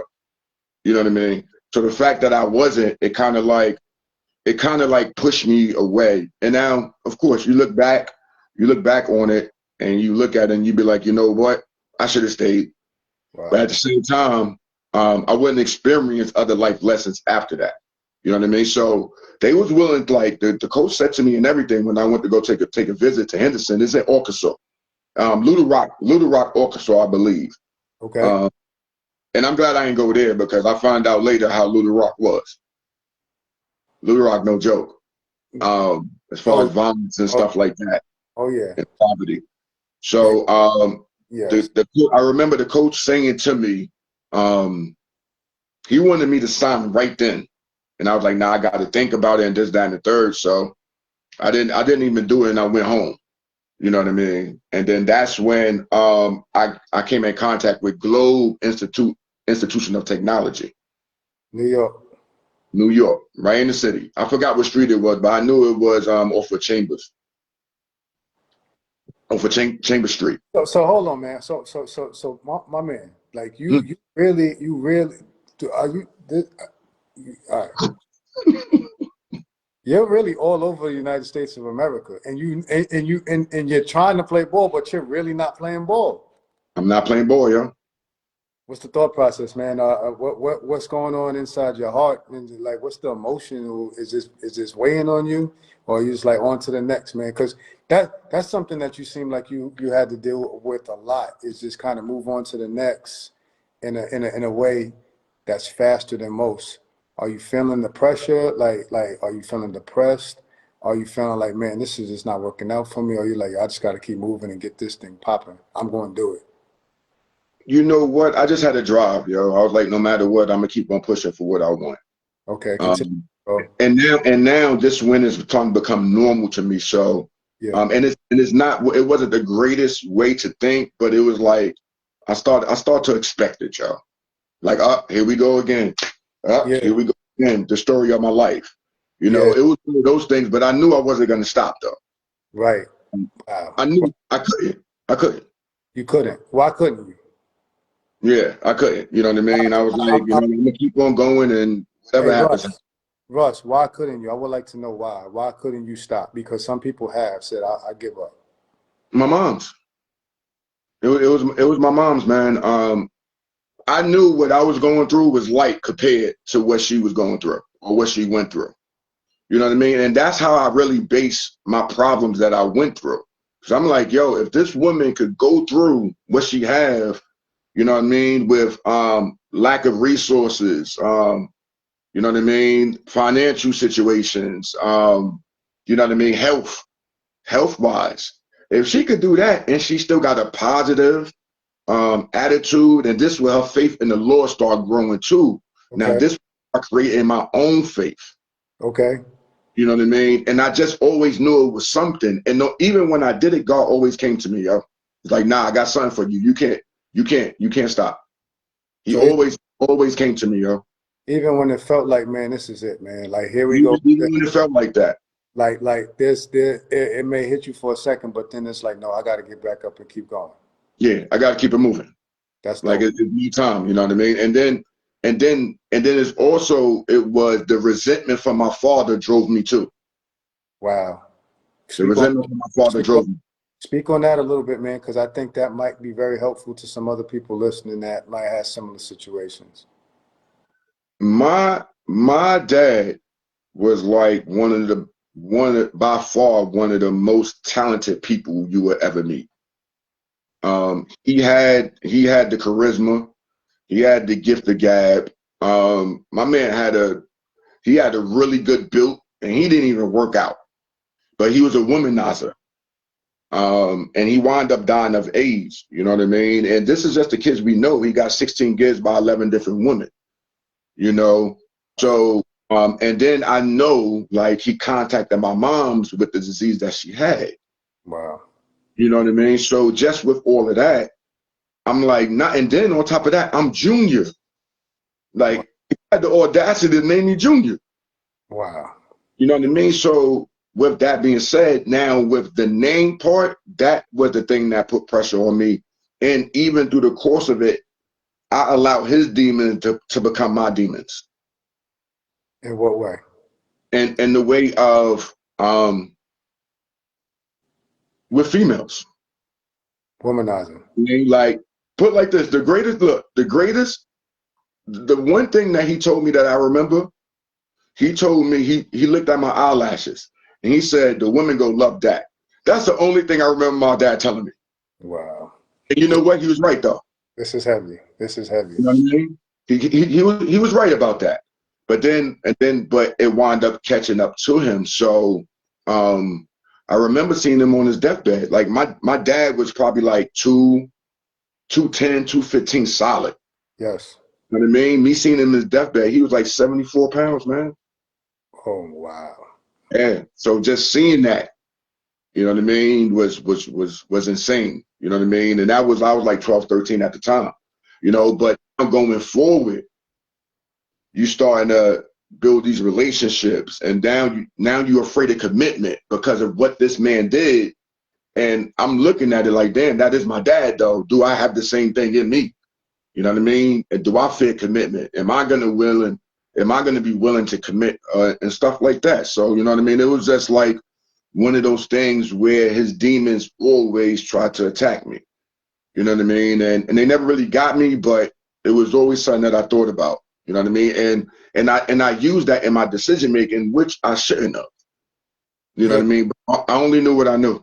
Yeah, this is heavy, man. I really appreciate you deep diving into that topic, man, because a lot of people, they can even go to the grave with that, man. So I thank you for being an open book with that. But it does make sense, right? There's not a lot of structure or even guidance in these life decisions for you.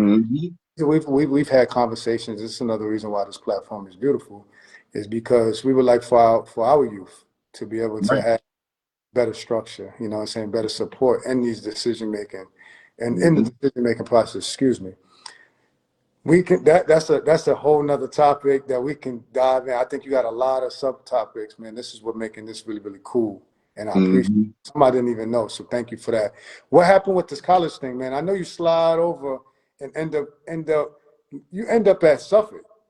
I ended up at Suffolk. Now I Yeah, started. good thing. Let's get into that situation, dude. Yeah, because what happened was it started with Globe Institute Technology. Let me just give y'all a little thing about Yeah, 9/11. I was summarize there. that for I was I was there at 9/11. I'm gonna go through this. I'm gonna go through this real fast, and then we'll get to Suffolk. But me. Okay. it do play right into going to Suffolk. So 9/11, I was there. 9/11. We used to practice at a field that was like 7 blocks from the World Trade Center, and we used to train there. Now the our training was at 9 o'clock. So I remember getting off the train. I had my headphones on, and I walk into the light. And as I'm walking to the light, I just hear like a loud explosion. Now I ain't gonna lie, bro. I thought like they was shooting a movie, but Right. then one dude that was screaming hysterically, "Oh my god! Oh my god! Oh my god!" I'm still not really aware of what's going on. I'll just look up, and there's nothing but like fire and glass. So me and the one dude that was walking, he was like walking behind me, but we wound up coming together. So we wound up walking across the street, and then we wound up walking away from away from the trade center. So then on after that, we wind up as a team, boom, boom, boom, we talking. And then no lie, bro, I see something out the corner of my eyes. And I looked, and it was the second plane going into the building. And then after that happened, the coaches were like, all right, listen, I want y'all to go home. We go call y'all and let y'all know this, that, and the third. Now at the time I was staying in the Bronx at my aunt house. And Right. I would just come out to Long Island on the weekends. Right. You know what I mean? So when he said that, I ran. Yeah. So he told me to run. I ran to the train station. We Now, ran. as I'm running, bro, this is the bugged out part. As I'm running, I happen to look towards the World Trade Center. I'm thinking like it's pieces of the building coming down.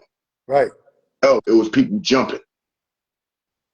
It was people jumping. I said, oh, hell no. So I ran, and by the time Now I got up to the you running Bronx, fast now. yo, word. By the Right. time I got up to the Bronx, the first building came down. Bro, this is crazy because I was in Queens you know what I'm saying? Like we was having at St. John's, we was having our preseason and we went in a locker room like 8 something in the morning and we seen all of that. And there's kind of like a little slight hill on the campus. So you could see all of the smoke and everything. And they put Hmm. all of our campus on lockdown. Hmm. So you was even closer to me, bro. Like, I mean, Hmm. closer to it than I was, but that's the day Hmm. that we'll never forget. Never forget. Ever. And then even after that, bro, like the 3 months after that, it was just so weird down there. You got the army down there with AKs. You know Yeah. what I mean? You could They smell the beat smoke. cab drivers. It was wild. Yo, it was It nuts. was wicked right there. Yeah. And now I and, thought I'd look, get and now we drafted. still got and now we still got to play a season. You guys still hoop. You know what I mean? So boom, boom, boom, that happened. And then I wound up tearing my meniscus. Ah, rough. So now that happened. I tore my meniscus. Now this is 2 years removed. I tore my Whoa. meniscus, bro. So now I probably did this in like November. Oh my goodness. I think I did this in like November. Um, and then I was like, nah, I still didn't allow that to stop me though, bro. I I got went to therapy. I went ham in therapy. I said I'm playing this year, yo. I was like, I'm not going through another year. And I'm telling you, like my therapist, he was so impressed, yo. He was so impressed about how fast. But I was letting him know, like, nah, I gotta play. So I wound up missing, I think like the first 4 or 5 games. But I wound up making it back. But at the same time, now mentally, I messed up mentally because I don't know how my niggas going to respond. Yeah. You know what I mean? But as time get along, I start getting a little more comfortable. You know what I mean? Now, fast forward, we playing Suffolk at Pace University. Yeah. Now, this was when, now I know everybody on the, you know what I mean, yo, and the pause. Man, these city dudes at that time playing that Globe, yo, they would OD with that to the point where I didn't even want to talk to them, yo. They You know what I doing mean? Like everything. everything you said was, oh, hey, yo, Paul, everything. It didn't matter. You know what I mean? So at that point, when we playing Suffolk, now I know Tamian played that Suffolk, Yeah. and I played against Tamian. Cooking. Tamian always cooked, and, Always. and they was taking them light. And I told them, I said, listen, do not take this team lightly, yo. They wound up coming and beating us up at Page. Right after the game, Tam came up to me. He was like, yo, bro, you need to come to Suffolk next year. Now, it was a thought, but I really didn't really dive into it. Yeah. You know what I mean? So now, fast forward to the end of the season, we had a really good record. I think we was like 26-4 or something like that. But we wound up having to forfeit the season because he had a couple of kids playing on the team that didn't have a GED. So we had to forfeit the season. So there was no playoffs for us. This is one of those. There we go again. This keeps happening. This is one of those, there we go again. Oh, right. Now at this point, I'm like, all right, let me see what Tame is talking about. You know what I mean? So I start connecting with Tame more, and then what happened was it was like a domino effect. Okay. We start reaching mad people, yo, like for real, tell them to come to Suffolk. And just now I'm about to tell you, like, this is the reason why we did what we did. Like the assembly of this team, man, yo, like only God could have done it. You know what I mean? So it was like a domino effect.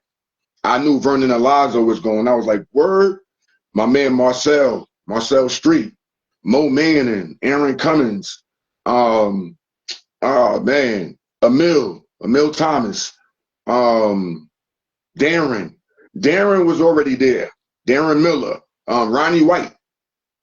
You know what I mean? So we all came together, and it was funny because we all went to do our thing and try to do certain things, and then we wound up coming back together. So we coming back like a real mature team, like life mature, because we already been through some BS. You know what I mean? And then, but the one thing that always been on our mind since day one was to win a national championship, bro. Like if we didn't do that, we'd have felt like we felt. We got a lot of talent. We got a lot of life experience. We got a lot of basketball experience, and anything short of that, we failed. Right. And then we had a great coach and Coach Race. And then you had the coach. So You know, he did his numbers at West Hampton. Everywhere he went, he won. So what happened, dude? So now this how everything starts. Once we start getting into the season, Yeah. we are, because you gotta realize, even though we respect and love each other, we still competitors. Absolutely. And I tell people this. I was like, yo, we didn't win in the games. We didn't even win in practice. We used to have these 3-on-3s before practice, bro, and they used to be heated. We used to be going at each other's throat to the point we be in the cafeteria earlier that day talking about it. Right. And that what really did. So we would do that, and then we would get in practice, we would lock in, and then the games we would execute. And then we got off to an amazing start. We won our first 15 games. And you got to realize, us being from Long Island, and I ain't gonna lie, I picked the side. I wasn't repping, even though I was from Harlem, I wasn't repping the city. So we actually went out our way to smack every city team. Everyone. Smacked them. 30 points. We actually have a record when we beat somebody by 85. It was like 130 Y'all sending a message.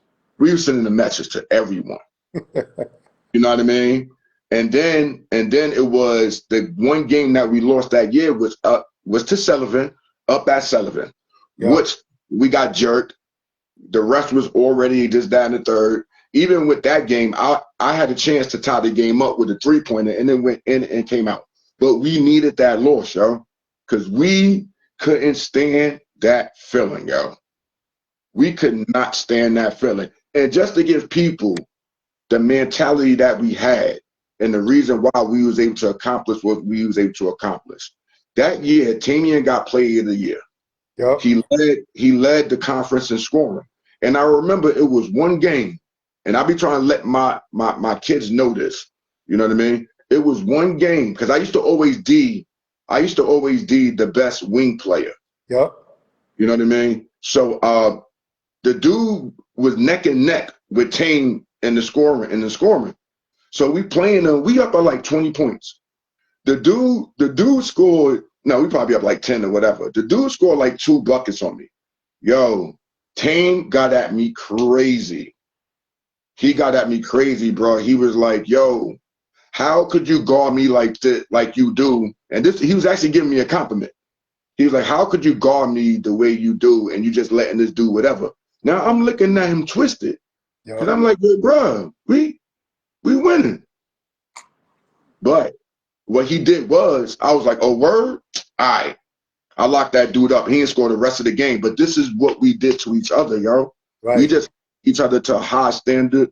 We knew what was at stake and what we could do. And I'm gonna tell you the greatest thing that Coach Race did.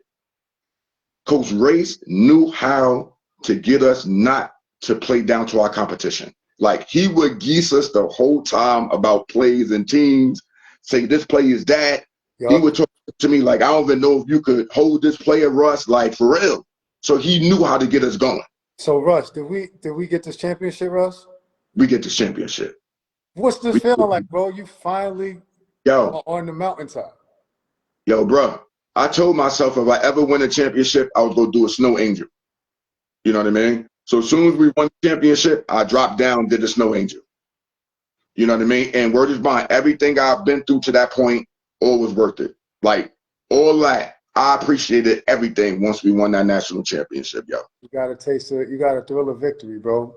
Mm-hmm. And like you said, man, it's been a long journey for you basketball-wise and coupled with your life. Mm-hmm. So absolutely. What happened? What happened? We're gonna wrap a bow on this. We might have to do a part 2 and 3. Yeah.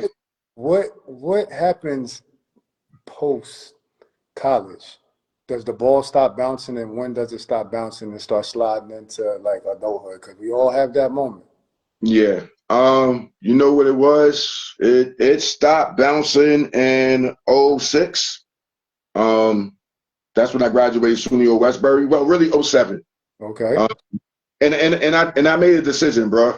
The last thing, this was when I was in Pennsylvania, and I signed up to go to an overseas tryout at Syracuse University in the Dome. Okay. And I said to myself, I was like, yo, Russ, if this don't work out, you got to move on with your life. Okay. I mean, so I wound up going there, and I'm telling you, I did my thing and everything. You know what I mean? Yep. But I guess it's about resumes and, you know what I mean, the eye test or whatever the case was. So I wasn't picked. But God let me know because the last day we actually played. We played in front of a local school. And no lie, yo, after the game, mad students came up to me, letting me know this, that, and the third. And this the foreshadowing of what I'm doing today with these kids, man. What are we doing today, man? Bring us up to speed, man. What do we got going on today? Man, listen. First of all, you know, I take pride in being a family man.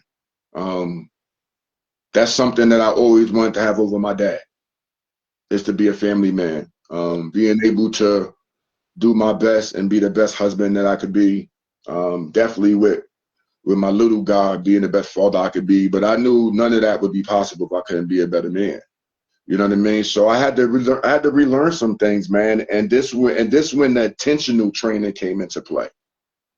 You know what I mean? So I kind of got thrown in the fire with this basketball with the youth. I never really wanted to do it because I didn't want to really get forced into it because I didn't want to build an attachment with the kids because I know everybody's not going to be there. Everybody's not there for the long haul.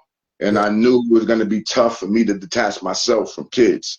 Yes. You know what I mean? But then shout out to my man, my guy Ramel Phillips. You know what I mean? He was down here in North Carolina. He the one that tossed me into it. And Right. then once he tossed me into it, that was it. You know, I fell in love with it. And then I wanted to create an AAU club. And the reason why I created my AAU club was I thought about it. I was like, at one point, a lot of my friends and I, we was on the same plateau. Right. Why this happened? And what happened was because I was talented, I was invited to places. You know what I mean? So AAU opened my perspective. Right. They didn't have the same privilege. Right. You know what I mean? So they stayed around. They stayed in the hood. Yes. You know, and I started this club not for talent. I started this club so to provide opportunities for the ones that's not as talented. You know, because I got the underdog mentality. As you can see, my life it led me up to that. So I'm always rooting for the underdog, and I'm always looking to give somebody opportunity that, you know what I mean, my father should have had, or you know what I mean, or someone else. You know what I mean? Right. And then so I started it, man, and I started with nothing. And I Right. didn't have nothing. That's why I don't believe in excuses. I Right. didn't have them, man. I just had will. I just had will and my faith in God. And that's the only thing I needed. Wow. You know what I mean? And then just going through the whole process, I'm seeing the development in my son. And I'm like, yo, this kid could be pretty good. But Yeah. then even with him, I wasn't sure. So I Right. tested numerous times to let him to make sure that this is something that he wanted to do. Yes. But he has something that you didn't have. And that's that present dad. Hmm.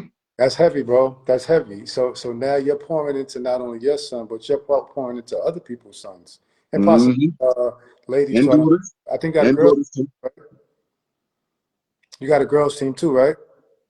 Well, no, I train girls. Oh, you I train. wasn't part of So it. you're I training wasn't girls. part of the girls team, but the guy decided to do his own thing. But next year I will have a girls team. But the girls I got are tough. Well, whether you said you're pouring into, let me just rephrase, you're pouring into other people's children at Hmm. the same way that you're pouring into your children, in the same way that you was looking to have someone pour into you. Hmm. And what Absolutely. what you did have some good support system, but it's not quite the same. No. It's not quite the same.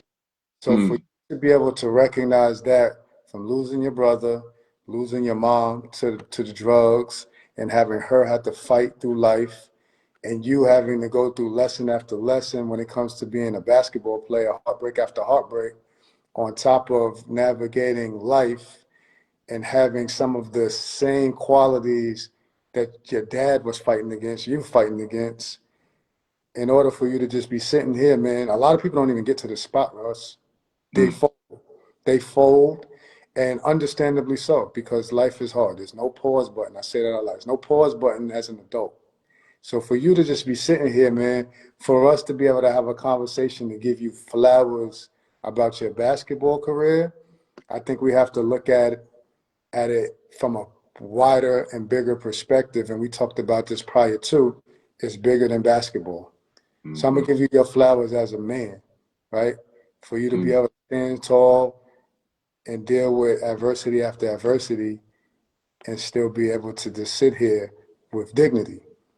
I salute you, boss. I appreciate it, my brother, for real. I salute you, and I thank you for sharing this platform.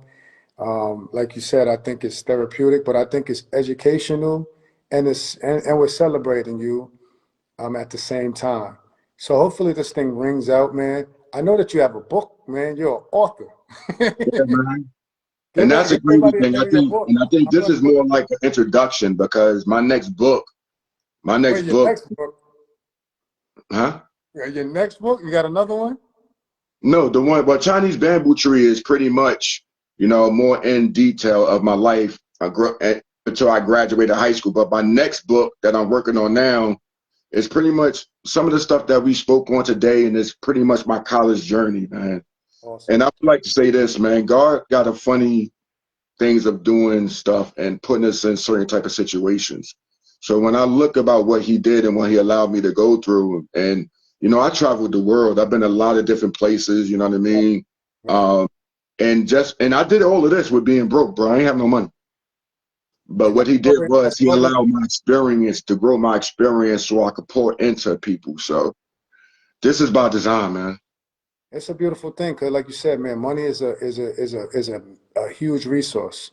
But one Hmm. it can't. One thing, money and we've had conversation. One thing, money is it can't substitute for is character.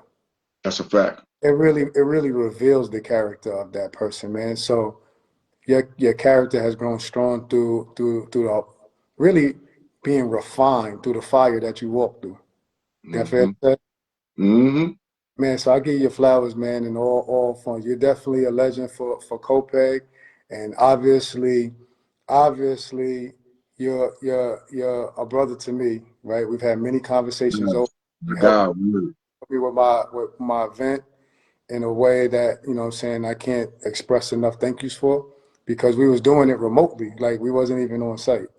Right. Wasn't even on site. Word. Not different states, you know what I'm saying, going back. So I just want to say thank you, man, and I thank you for being so honest. Like being transparent, man, it goes a long way. I think it goes a long way in me helping other people to hopefully be able to look themselves in the mirror and be honest. And Hmm. I think it's also going to take you to another level in everything that you're currently doing, starting with your household and branching out. I'm with that, bro. I appreciate you, man. Thank you for having me on here, man. You could have, I know you know a lot of people. You could have a lot of people on here. I appreciate you having me, my brother. For real. It was much deserved, man. Like much deserved. I think your story, because I knew pieces of it, man. You enlightened me to a lot more. But also, man, I seen somebody said that they don't think that you're underrated, and I think inside of your neighborhood, that's true.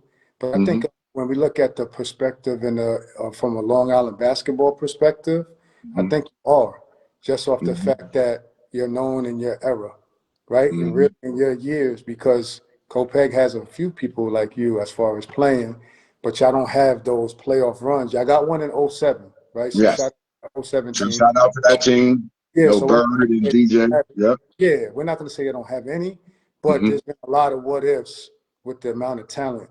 Before I Hmm. have you leave, man, I need in a quick instance, give me that all-time Copeg starting five. All right. First of all, I want to say my starting five reflects of my experiences and certain type criterias that I will put on it. You know what I mean? Like the five that I picked are the five that I believe played 3 or more years um, at Copiague Varsity. And this is not knock to anybody. This is a straight bias. So please don't try to kill me. If you do, I really don't care. Nah, man, it's love for all of that. We got to have a lot of players through the course of the decades, man. Give me your five, man, and stand on it. All right. I got Lee Michael. Well, Michael I got to Allen, go give to me Lee, first man. and last name. First and last name. Lee Michael Allen. Beautiful. First bond. I got to give it to Lee. Lee dropped the 50 bomb. You know what I 50 mean? ball Like, out there. We know he's going with the best of them. you know what I mean? Like, and he always been skilled ever since he was ninth grade. Then I got Jared, Jared Lewis. Kevin I Lewis. gotta put Jared there too. He went on and wound up being the all-time leading scorer at Southern Connecticut. Um, I'm not putting anybody other than myself at the three because I don't think there was another versatile player like me. And on top of that, I was a low volume shooter. I don't think I took more than 15 shots in any game in my career. You know Super. what I mean? And that's another reason why I feel like I was underrated because I really wasn't really worrying about scoring. Yep. Um, I have to go with the most intimidated player, which is Aaron Johnson. He's Okay. Aaron Johnson now, but he's Aaron Davis back in the days. Oh my Um, God. just a intimidation factor, and what was so impressive about him, he just started playing organized basketball his sophomore year. Insane, bro. You know That's what I mean? yeah. Shout out to Aaron. And then I got to go with my man, my guy, Big Ed, man. Rest in peace, yo. Ed I got Brown. Big Ed, yo. And Big now Ed. that's mine. I'm biased. I'm pretty sure we could swipe and put this thing, this person there, that person there. Hey, no, And we not. I'm not even gonna allow you to do that, man. That's a strong five. Salute to those guys. Those guys are all legends. Their names ring out. They play very well, and that team right there will be able to give any all-time starting five on Long Island some trouble. I truly believe that part. 100%. Absolutely. Yeah, man. So, man, listen, man. Once again, man, this has been a blessing. Well, you took me down the journey of memory lane, right? You brought me all the way up to speed, and we brought our Facebook family with us. Listen, Absolutely. for those who have not joined the page, make sure you join the page, man. We got a lot of educational things, a lot of celebratory things going on, and these Facebook Lives, they got a new rule that after 30 days they delete. So what I'm going to do, I'm going to download these things and I'm going to put it on my Tap In with Tristan YouTube channel so that these things do not get lost and we can watch them time and time again. Because this right here is a special one, man. This is my guy Russ, and Word. everybody, man, go ahead and give him a heart before we get out of here, man. Give him his flowers, man. Not just for his basketball career, but also for him as a man, right? Stand up guy, man. So I appreciate you, Russ, man. Once again, man. Last thing, man. What do you think about this page that we got going on? First of all, I wanted to say, man, the love that I got through the post that you made. A lot of times we affront because we want to be all strong, like we don't need their appreciation and this, that, and the third. But I was lying, and I knew it. It felt good being able for people to talk about me and the light they was talking about me. So I'm Yeah. extremely grateful for everyone on the page. I'm grateful for you, Trish. Got to give a shout out to your brother P. You know what Yes. I mean? I know that's your running mate. That's my guy too. You know what I mean? All the rest of the administrators on here. Yep. I keep on doing your thing, man. I see this really going to somewhere, and it's something that people could definitely use as a tool. Bro, like look, that's the goal, man. That makes me feel good, man. That's exactly what it's for, man. It feels good to not be forgotten. I don't care how strong you are. I don't care. It feels good, man. It feels good to even have some level of positive impact, man. You positively impacted a lot of people, man. Your community loves you, bro. You're the people's champ. You always been the people's champ, bro. So I really wanted to put you on a stage to where the rest of Long Island sees what you bring to the table, not just as basketball, but just as a man. So again, man, thank you so much, man. And we're gonna definitely tap in. And everybody else that walked this journey with us, man, we thank you so much. Peace, my brother. Love, man. Much love, boss, man. Till next time. The next time. Chill.